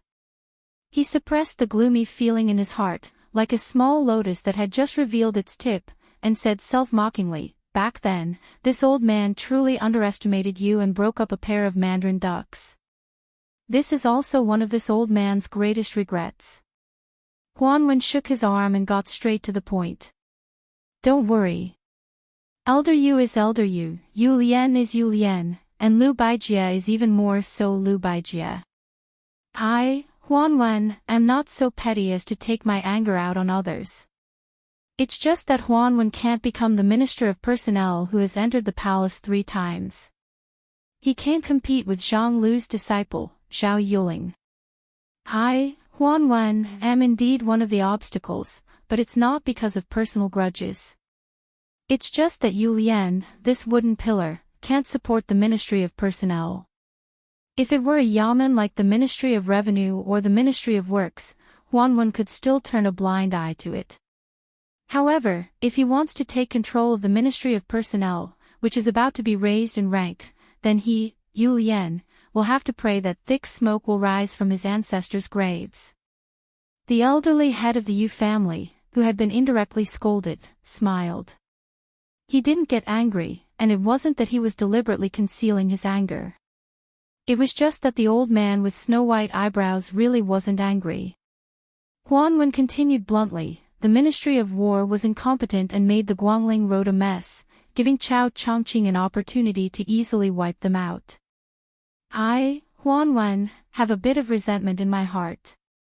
If I don't scold the Minister of War, Lu Baijie, who else can I scold? If you want to blame someone, blame him for sitting in that position. If it were Gu Jiantang or Chen Jibao, I'd scold them all the same. Of course, Lu Baijie hasn't been an assistant minister for long, and he hasn't even warmed up from the position of minister yet. He's been scolded quite wrongly this time. Even Yu Jiankong didn't know whether to laugh or cry. He said helplessly, "You don't just scold people with your mouth. You also hit people." Right now, the entire world knows that Sword Immortal Tongxi was almost kicked in the chest by you, Lord Push. Huanwen slapped the table and said angrily, "I'm just a bag of old bones, and I almost sprained my ankle. Who am I supposed to judge?" Yu Jiankong sighed. He didn't plan on tangling with this scoundrel over this matter. Everyone in the court knew that it wasn't important whether or not Tantanon kicked Minister Lu. What was important was that the left push of the provincial governor was furious at the newly appointed Ministry of War. This would affect the entire situation. Even if Lu Baijie was highly regarded by the emperor, if he gave off a terrible impression of being hated by Tantanon, then Lu Baijie's ambitions would be hindered in many ways. Even if he could succeed, it would be greatly reduced. The hearts of the people in the Ministry of War were already wavering, and the Ministry of Appointments, which had been suppressed for a long time, showed signs of rising again. As the new leader of the Jiangnan scholar group, Lu Baijie, who had a clear reputation, originally even had hopes of reaching greater heights and not being constrained by the Ministry of War. In the end, he was kicked by Huanwen, and everything changed. Among the Jiangnan scholars, there was Yu Jiankong, who had once been evaluated, but weren't there just a few old fellows hiding behind the scenes in Jiangnan? Yu Jiankong could pick up and let go. He asked, "Then what about Su Gong?" Huanwen glanced at Yu Jiankong and said unhappily, "I'm not a green-eyed child. It's not difficult for me to hinder someone's future, but I can't and don't want to do the work of promoting someone else. Elder Yu has picked up the wrong pig head and entered the wrong temple. Besides, with Elder Yu's decades of friendship, it doesn't seem like he needs to burn incense to anyone." In the past, the Gumu Su family was propped up by 2 pillars. The outstanding dragon general Su Gong was outside, and Su Shufei was inside. Unfortunately, because the latter was Su Zhao's eldest daughter, she was caught by the empress and thrown into the cold palace. She probably wouldn't be able to see the light of day for the rest of her life. When she went to Changchun Palace, not only did the Gumu Su family suffer a great blow, the entire Jiangnan scholar group was seriously affected. Aristocratic families were bound together for good or ill. This had been the case since ancient times. At the time, Su Shufei had just fallen out of favor. Very quickly, a few famous Jiangnan officials with bright futures were forced back to their original positions by Zhao Yuling's Ministry of Appointments. In officialdom, laughing at others and being laughed at often happened in a single night. There was no such thing as 30 years in the East and 30 years in the West. If it wasn't for Liu Baijia's meteoric rise in Great Peace City, the scholars in Jiangnan would have had an even harder time. Disregarding everything else, the day Liu Baijia was promoted to Minister of War, the number of people in the guild halls in the various provinces of Jiangnan doubled. Later, after Tantanon scolded the Ministry of War, another 30% of them silently left. Yu Jiankong gently stroked the white cat's back. He shook his head and sighed. The difference between being in the palace and not being in it is like the difference between heaven and earth. Inside, if you ask someone to do something, they should be deeply grateful. Outside, asking someone to do something isn't very effective. Yu Jiankong used the pretense of interceding for Liu Baijia, but in reality, he was plotting for Su Gong's future. Because the two old men were very clear about the situation, Liu Baijia's temporary rise and fall on the stage couldn't stop the trend of this favored person. However, Dragon General Su Gong was different. The court already had an undercurrent that suppressed generals. The Ministry of Appointments promoted him higher than the Ministry of War. Gu Jiantang was confined to the northern border by a gaudy title of Pillar of the Country. Why were Yang Shenqing, Yan Jinchuan, and the other military veterans in such a hurry to go down south?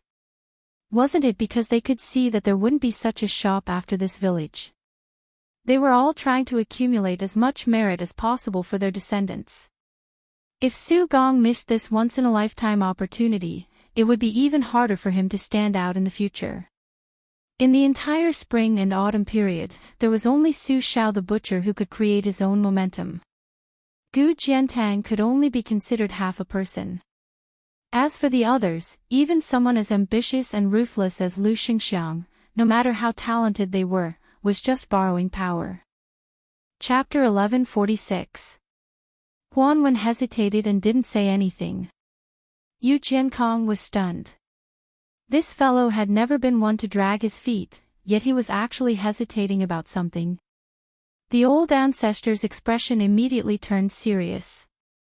Huan Wen suddenly asked an inexplicable and unrelated question. Elder Yu, how many years do you have left to live? How about 15 years? Yu Jiankong couldn't grasp the mystery and could only tell the truth. He smiled and said, I don't dare to think too much about 15 years, but I definitely won't be able to lie down in a coffin within 10 years. Huan Wen nodded and said in a deep voice, all right. Then I, Huan Wen, will make an exception and help Su Gong say a few words. Within 3 years, I will definitely make him a general with real power. To be honest, if we follow the way you Jiangnan scholars operate, Su Gong won't be able to get promoted. Only death awaits him. As repayment, Yu Jiankong, will have to write 2 words for someone before you die. Yu Jiankong frowned and was somewhat puzzled. Huan Wen used his finger to write 2 words on the table, then stood up and left. Yu Jiankong looked at the empty table without any words and didn't send Tantanon off. After a long silence, he sighed and said, Bai Yan, with such a good friend, what is there to be afraid of in death? The Beimang Empress was far more open-minded than any man in the world. She allowed the Southern Dynasty to form its own imperial court. The Southern Dynasty had 6 ministries but didn't have the 2 provinces of the Hall of Secretaries. However, there was an additional king of the Southern Courtyard. However, the minister of the 6 ministries was still 1 rank lower than the North Court. The king of the Southern Courtyard, Huang Songpu, had a declining status in Beimang, especially after his trusted aide, Hong Gufen, was buried at the gentleman's pavilion on the border. This dealt a heavy blow to Huang Songpu, who was born from a small noble family in Beiqian. The general Lu Gue, who was born as a commoner, and Yang Yuanzan, who had joined the army, didn't take advantage of this situation to wantonly encroach on Huang Songpu's power and territory. Ever since the Longxiang army crushed the front line of the tiled gentleman's pavilion to pieces, many of the first-class noble families had become much more restrained. The old people who had dared to criticize the three generals felt the oppressive atmosphere before a storm. They no longer spoke carelessly about how they didn't even need 100,000 soldiers to overturn Bailiang. The Southern Dynasty had profited from the disaster. A rare harmonious atmosphere had appeared in the Southern Dynasty. Dongzhuo's increasing power and almost irresistible external forces had risen. Hong Jingyan had obtained all of the Ruren cavalry. The confrontation between the two in the Southern Dynasty's imperial court had, to a large extent, diverted some of the old contradictions from before. The king of the southern courtyard, Huang Songpu, was increasingly unable to command the 400,000-strong army of the Southern Dynasty. Both inside and outside the imperial court were well aware of this. However, a starving camel was still bigger than a horse. As long as the two generals, Lu Gui and Yang Yuanzhan, didn't fall out with Huang Songpu, no one dared to challenge him face to face. Except for that damned fatty. At this very moment, Dong Dong, who had even more military power, had nearly 100,000 men and horses under his command, and all of them were elite soldiers. This Dong Dong, who had an extremely bad relationship with people in the imperial court, was cursing loudly. He was practically pointing at Huang Songpu's nose and spitting saliva. "Old man Huang, have you been blinded by lard? Are you thinking of fighting Bailiang to decide the outcome of the battle? Let me ask you, how did that Hong Guven, who should have been dragged out and whipped, die? He had the advantage in numbers and geography, but didn't he still lose to the Long Xiong army, which had temporarily switched from heavy cavalry to light cavalry? Let me make a bet with you. If you do this, let alone flatten Bailiang, His Imperial Majesty's tent might even be raided by the Su family's cavalry. You damned old man, are you blind? After great ancestor Gu passed away, the great defensive line in Bailiang, which used 14 passes as key nodes, became a quagmire. They were determined to stay at the second line of defense with you, slowly flirting with us. If the 400,000-strong army pounces on us, Bailiang can afford it, but can we? Do you really think that the Su family's cavalry on the other side won't intercept us and allow us to freely transport the provisions? The more Fatty Dong spoke, the more unscrupulous he became. The white-haired Huang Songpu remained expressionless, too lazy to wipe off the fatty saliva. For the first time, Yang Yuanzhan and Lu Gui didn't stop Dongzhuo's unruly behavior. While Dongzhuo took a break to catch his breath, Huang Songpu calmly asked, "Are you done scolding?" Dongzhuo bent over and hurriedly raised his arm. "Wait a little longer." Many of the old officials in the imperial court, who were used to seeing strange things, rolled their eyes. Some of the young nobles were more or less shocked. Huang Songpu really didn't say anything. Dongzhuo moved his mouth, as if he was trying to produce some saliva so that he could scold more efficiently. Dongzhuo straightened his back and was about to scold Huang Songpu to wake up this muddle-headed old man. At the entrance of the main hall, several tall men with profound authority walked in. They weren't too old, but their official titles couldn't be any bigger. Most of them were important officials of Beimang who lived in the Southern Dynasty but could completely ignore this imperial court. The abbot.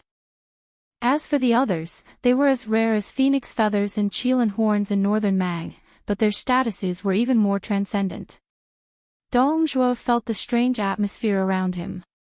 He turned his head and opened his mouth wide. Oh my, is this still the imperial court of the Southern Dynasty? Isn't this the most solemn meeting in the king's tent?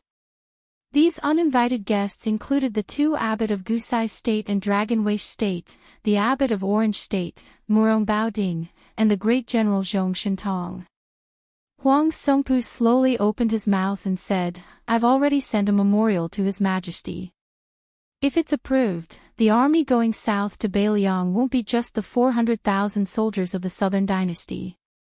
Now it seems that it's most likely approved." Hong Jingyan glanced at Dongzhuo and smiled coldly. Dongzhuo tactfully shut his mouth. He shook his head and looked left and right, pretending that nothing had happened. Huang Songpu nodded lightly at the abbot and the great general. Then he said calmly to Dong Zhuo, "In the memorial, I've also resigned as the king of the northern court. I've recommended you to His Majesty, Dong Zhuo." Dong Zhuo was dumbstruck. The fat man suddenly came to his senses. His eyes were wet as he tightly grasped Huang Songpu's hand.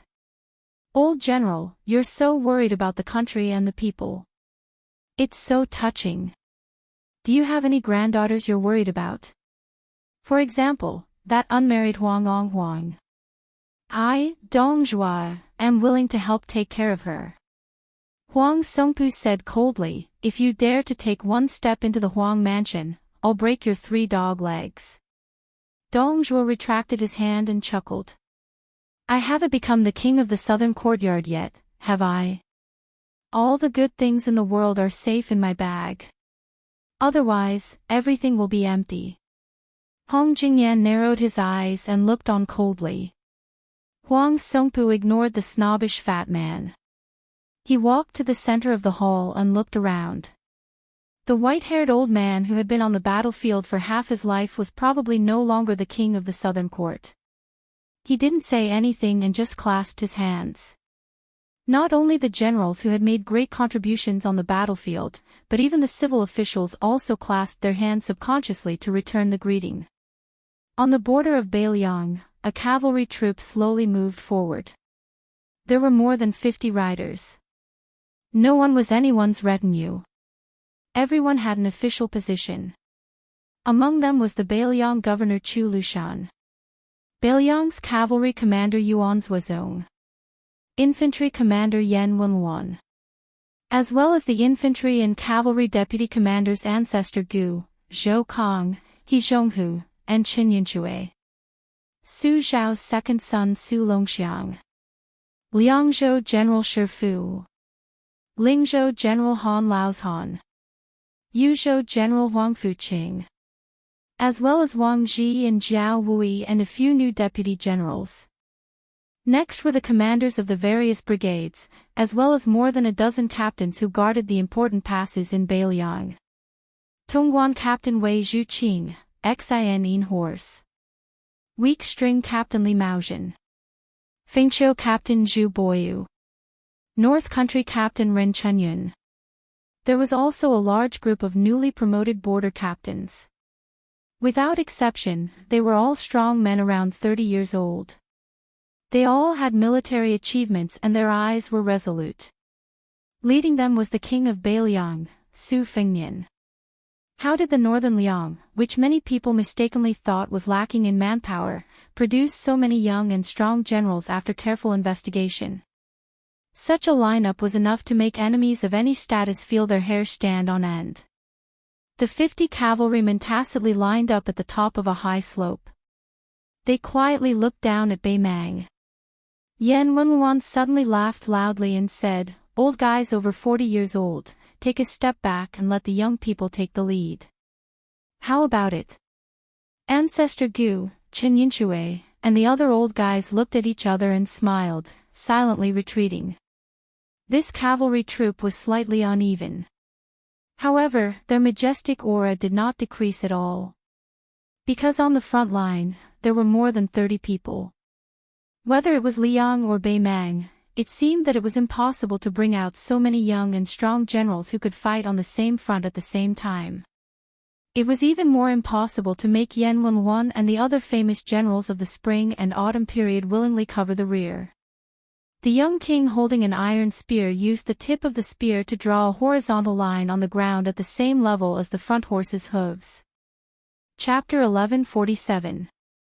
In the desert, 500 cavalry against 500 cavalry. The two sides were all lightly armored elite cavalry. They did not have bows or crossbows, and the only weapon in their hands was a wooden pole. One side was the elite cavalry from Yuan Zuozong's Jibei camp, and the other side was He Zhonghu's Iron Monument camp.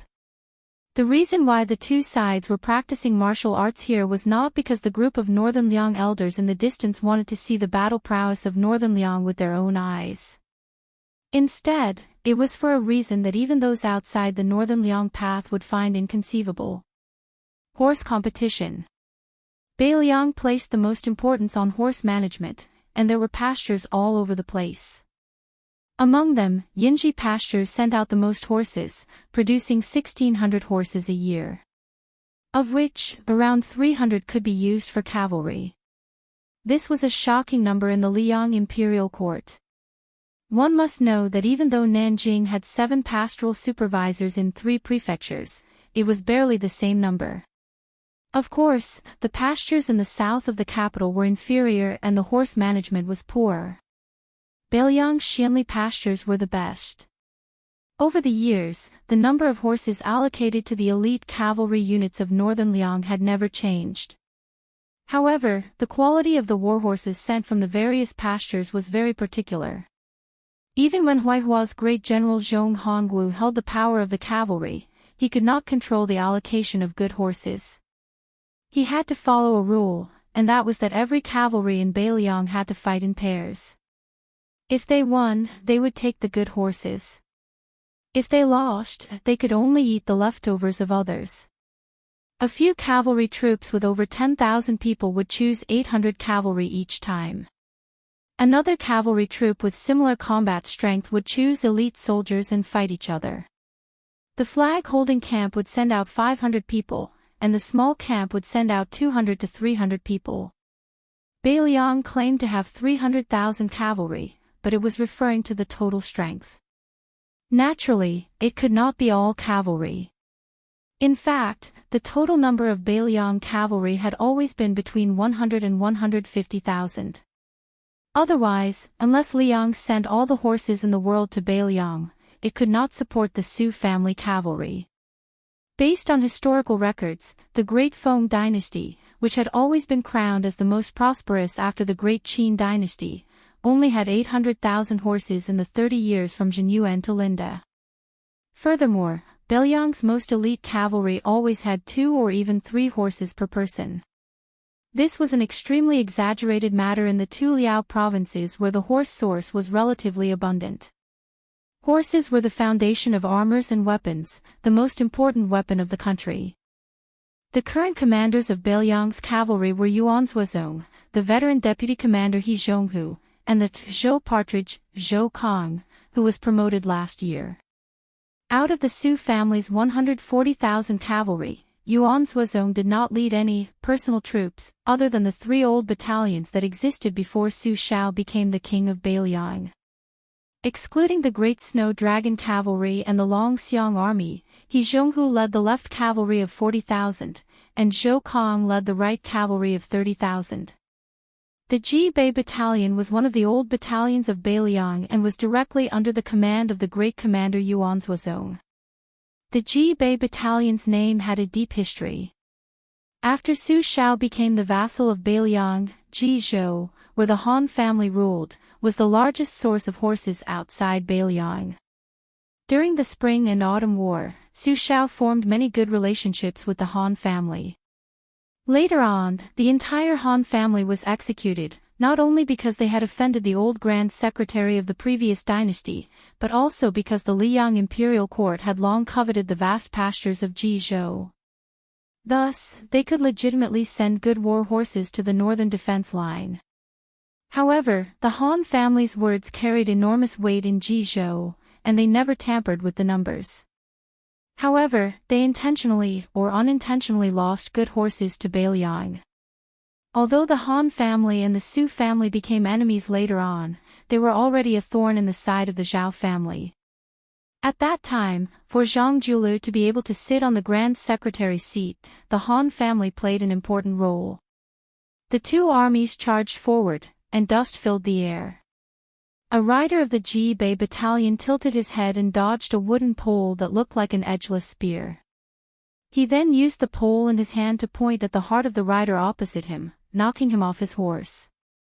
The light rider of the Iron Tablet battalion was only hit by the pole, but before his body landed on the ground, he was grabbed by the shoulder by his comrade and thrown back onto the horse. Then, he continued to charge forward, tearing apart the enemy line. On the other hand, the riders of the Ji Bei battalion and the Iron Tablet battalion pierced each other's chests with their wooden poles at almost the same time. With the momentum of the war horse's charge, the sturdy poles bent at an astonishing angle, knocking the weaker riders off their horses on the spot. No matter how skilled the cavalry was in spear techniques, they would never use the fancy technique of killing the enemy with a single point of the pole. They would always rely on the momentum of the cavalry's charge, and the cavalry would always be so clean and neat. After each side penetrated the enemy's formation, both sides had changed positions. However, the Ji-Bei Battalion and the Iron Tablet Battalion did not slow down their horses, nor did they stop their horses to turn around and charge again. Instead, after the cavalry successfully pierced through the enemy's formation, both sides took a large and precise arc at almost the same time, striving to gain more momentum from the collision as quickly as possible. During this period of time, the riders who fell off their horses had to immediately lead their horses away from the battlefield. After all, this was not a real battle, and falling off a horse meant death. Chen Yinshui was the deputy commander of Beiliang's infantry. He narrowed his eyes and watched the situation on the battlefield. He smiled and said, "Old He, the 120A class war horses from the Xianli Ranch and the 400B class war horses from the Koa Ranch should have nothing to do with the Iron Tablet Battalion." He Zhong was calm and said calmly, "This is just a charge. If we were at a disadvantage in the early stages, we would have lost. You, Chen Yinshui, would have died 7 or 8 times in the Battle of the Western Wall." Chen Yinshui laughed and said, "How can it be the same? The Iron Tablet Battalion is fighting against the Ji-Bei Battalion, one of the best elite troops in Beiliang. They are not the hotheads from West Chu." He Zhong suddenly sneered and said, "Old man, why don't we make a bet? If I win, you will give me that yellow parasite scout. How about it?" Chen Yinshui laughed and scolded, "I only have 4 yellow parasite scouts in total, and they are all my treasures. I won't make this bet, I definitely won't. Also, why don't you say what you will do if you lose?" He Zhong said calmly, "The soldiers I have trained will never lose." Chen Yinshui turned his head to look at the young king of Beiliang, who was sitting high on his horse and carefully watching the battle. He smiled and said, "Your Highness, look. Isn't Commander He's face as thick as the city wall?" Su Fengnian smiled and did not say anything. Chapter 1148. He Zhonghu led the troops and governed the troops. His style was ancient, he had to personally attend to everything, just like an auntie taking care of her own children. Even though he was the deputy commander of the cavalry, his eating and sleeping were no different from ordinary soldiers. Moreover, He Zhonghu did not have a wife or children, he only raised several lame old horses. This veteran general who had meritorious service throughout his life had made up his mind to live and die at the border. If it was based on military merit and seniority, Zhong Hongwu simply wouldn't be able to sit on the cavalry commander's position. It was just that He Zhonghu had never formed a faction, and always maintained a gentleman's friendship with Wei Taizhan and those old generals who had already withdrawn from the border. He also didn't like to rope in large numbers of young and strong generals to be his students and direct subordinates. He was the one who had been the deputy commander for the longest time in the Beiliang army. He Zhonghu did not have a distinctive style in leading the army. He rarely seized a big victory. However, in the 30 years of military service, He Zhonghu had almost never suffered a crushing defeat. Li Maozhen, who was known for his experience and wisdom, used to be a subordinate of He Zhonghu. However, Li Maozhen was famous for his addiction to being an officer. He had followed He Zhonghu for many years and was often manipulated by Zhong Hongwu's henchmen. Li Maozhen left the border army and returned to Beiliang. He asked Su Shao for the position of guerrilla general. Chen Yinshui continued to fan the flames. He joked with Yuan Zuozong, "Commander Yuan, how can you bear this?" Yuan Zuozong smiled, "It's hard to say who will win. It's not good for me to clamor for a one-on-one horse battle with old General He. After all, you are old and weak." He Zhonghu suddenly glared at him, "Yuan Zuozong, if you were 20 years younger, believe it or not, I could beat you down with one hand." Yan Wenwan, who looked thin and small, laughed, Bullsh *t. Whether it's a horse battle or a foot battle, He Zhonghu can't beat Commander Yuan even if he has 3 heads and 6 arms. He Zhonghu was the most respected person in the Beiliang army. Yan Wenwan, who had joined the army at the same time as He Zhonghu, did not refute after his identity was exposed. Chu Lushan, who was about 400 pounds of fat, did not ride a horse. He stood beside Su Fengnian's warhorse and said calmly, "Just now, we received a spy report that Great General Zhong Shintong and Gu Sarangio prefectures appeared in the imperial court of the Southern Dynasty. It can be considered as a farewell for Huang Songpu, who resigned as the king of the Southern Courtyard. Moreover, the one who replaced the position was not Tuoba Bodhisattva or Murong Baoding as originally expected. It was also not Great General Lu Gui, who was regarded as half a foster father by the Empress of Beimang. It was Dong Zhuo, who liked to raise crows. Huang Songpu even announced publicly that Beimang was going to use all of its resources and send 1 million soldiers to Beiliang. Beimang did not deliberately hide this news. I'm sure that Emperor Zhao and Gu Jiantang will be overjoyed when they hear this." The deputy commander of the cavalry, Zhou Kong, laughed, "Dong Zhuo. Wasn't he defeated by you, Lord Protector General?" Zhou Kong, who was the only one standing, rubbed his hands and laughed. Back then, there was still a bit of luck involved. Yan Wenwan thought for a while and laughed coldly. The king of Beiliang's actions are not only because they value him, but also because they are wary of him. Chu Lushan nodded and said slowly, "Little fatty Dong has always been treated as half a son by that old woman. It would be more reassuring to hand over the military power of the Southern Dynasty to a young man like him who doesn't have a deep foundation." However, this fellow had an entire 100,000 elite personal guards who only knew the word Dong, but not Northern Mang. Even an old woman would have to think twice before doing so. Dong Zhuo is a slippery person. If he doesn't take the lead as the king of the Southern Courtyard, once the war starts, with his temperament of not acting until he sees a rabbit, even if he is forced to take the field, he will definitely not put in any effort. When the time comes, both Liang Mang and Bei Mang will suffer heavy losses.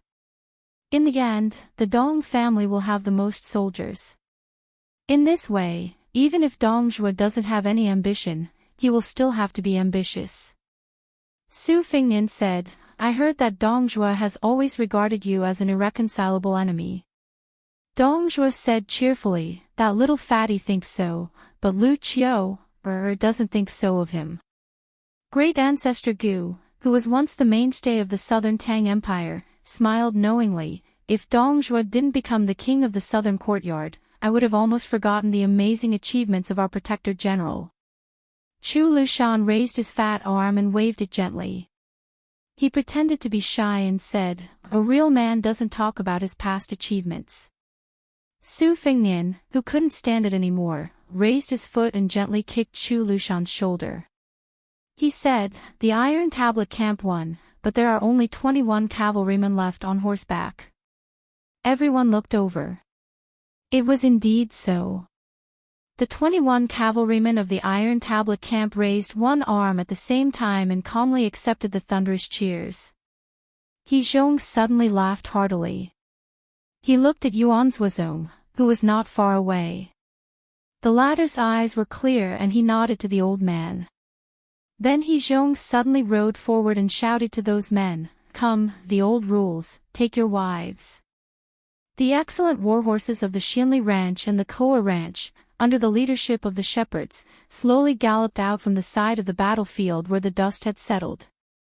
The 500 cavalrymen cheered and yelled.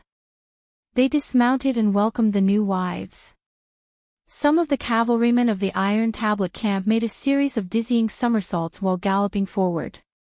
Some of them were kicked on the buttocks by their comrades behind them and fell flat on their faces. The 500 cavalrymen were so happy and noisy. Beiliang's horses had always been the wives of Beiliang's valiant soldiers. Who would complain about having too many warhorses that were rarer than beautiful women? Su Fengnian looked at the 500 cavalrymen of the Ji Bei camp.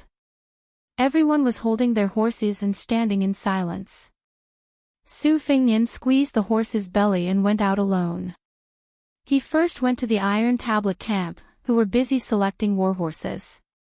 He signaled them to not salute and let them continue to pick their wives. He quietly waited for them to finish selecting. When everyone got on their horses, he looked at one of the cavalrymen who had killed the enemy the most. Su Fengnian took the new cold saber from his waist and threw it up high. The young and burly cavalryman caught the cold saber. He was stunned at first.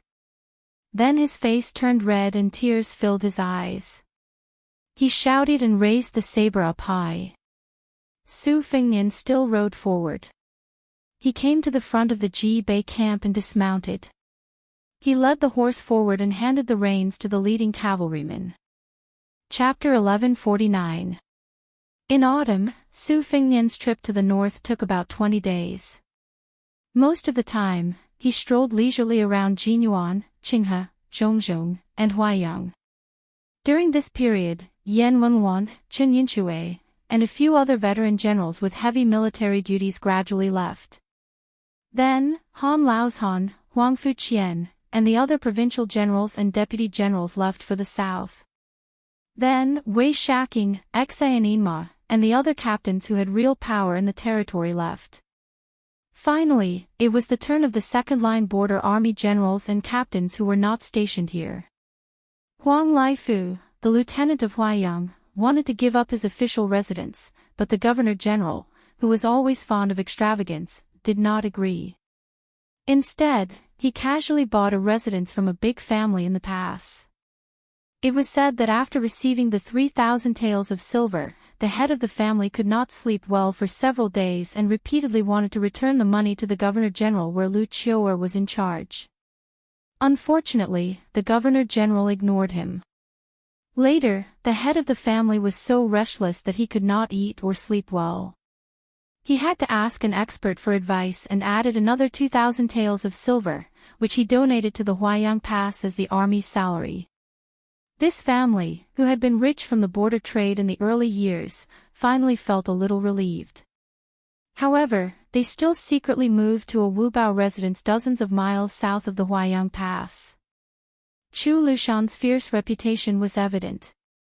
In addition to Chu Lushan and Huang Laifu, the two landlords of Huaiyang Pass, there were also a group of young captains from the border and the territory. Wang Chou, the speaker of Anliang Army Town, Chao Xiaojiao, the Honglu general, who was famous for being a troublemaker in the northern defense line of Yuzhou province, Hong Xinjia, the real person in charge of many Wu forts in Yuzhou province, Zhu Boyu, the Fengzhou commandant of Lingzhou province, and Ren Chunyun, the North Country captain, who came from a poor family. Both of them performed outstandingly in the Battle of Fuding in Lingzhou province. Huang Xiaokuai, the Pearl commandant of the vanguard, was promoted to the deputy general of Lingzhou province and assisted Han Laozhan together with Wang Ji. However, Huang Xiaokuai did not follow the order to go to the north this time. Instead, he was replaced by Jiao Wui. Compared to these three people, Ma Jinchai, the frozen field commandant of Zhigui Prefecture, was really unlucky. She could not even keep her official title, let alone being promoted. After arriving at the northern defense line, Su Fengnian rarely spoke, except for listening to the military intelligence and customs affairs from the generals and generals. He didn't even ask many questions. Occasionally, he asked some trivial questions about the border defense. He didn't say anything heroic, nor did he deliberately show off his knowledge of the art of war in front of the legendary warriors and young warriors. In fact, many people sincerely wanted to hear about the feats of the king of Beiliang in Jianghu. After all, he was the new champion of Jianghu who could even defeat Wang Xianji. No matter how arrogant Su Fengnian was, even the elders like Yan Wenhuan and Gu Dezhu were willing to listen to him. However, the young king disappointed everyone. He didn't mention a single word about his travels in Jianghu and the battles of life and death. After Su Fengnian ascended to the top of Jianghu, in addition to the hidden ambush at Iron Gate Pass, the deeds of killing Diwu Raccoon, the master of Mount Tibing, and Han Diaoxi, the killer cat, also began to quietly spread in the imperial court of Liang. A group of people walked to the top of the city wall. Among them, Chao Xiaojiao, who was newly conferred the title of Honglu General, was a short and vigorous middle-aged man. He had a good reputation in the eastern defense line of Beiliang in the north of Yuzhou and had accumulated enough military merits. However, because he repeatedly offended Zhong Hongwu, the great general of Beiliang, he didn't even get the title of a general.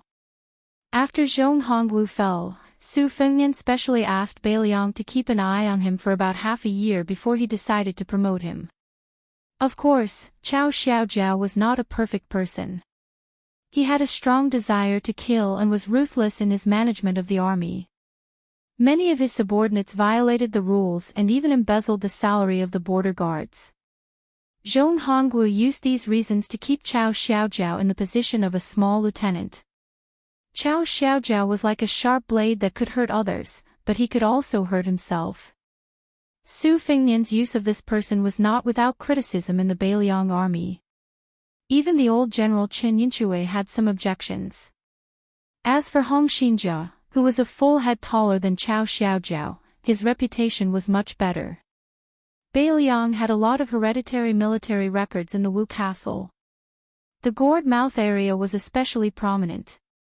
The king of the southern courtyard once said that even if Beimang threw in 160,000 soldiers, they might not be able to fill it up. More than half of this could be attributed to Hong Xinjia's achievements. He was only mediocre when it came to leading troops in war, but whether it was managing the military affairs or building the Wu castle system, he was one of the few geniuses in the Liang dynasty. He was also a master of investigation and knowledge. Gu Jiantang valued this person a lot. When he was in charge of military affairs in the northern region as the Minister of War, it was said that the general had secretly asked Zhang Lu to bring Hong Xinjia to the Liao and improve the defense line. After the request was rejected, there was even a ridiculous attempt to mobilize Zhao Go to kidnap Hong Xinjia. Walking to the top of the city wall, Su Fengnian looked to the east with his hands folded in his sleeves. He suddenly turned his head to look at Hong Xinjia, who was a block away from him. He called out Hong Xinjia's nickname, Lord of the Earth, and said with a smile, General Gu Jiantang, who is stationed in the Liao, recently offered this king a sky-high price. He promised that as long as he handed over the title of Lord of the Earth, he would help Beiliang get 30% more grain and 300,000 taels of silver from the imperial court. He also promised that you would be promoted by 3 ranks. You are only one step away from becoming a duke. Hong Xinjia grinned. First of all, it doesn't matter if I want to go or not. Second of all, I really don't care about the title of Lord of the Earth, as long as I can get things done. I've managed the gourd mouth area for more than 10 years, and I can't bear to leave. Su Fengnian shook his head. Tell me the truth.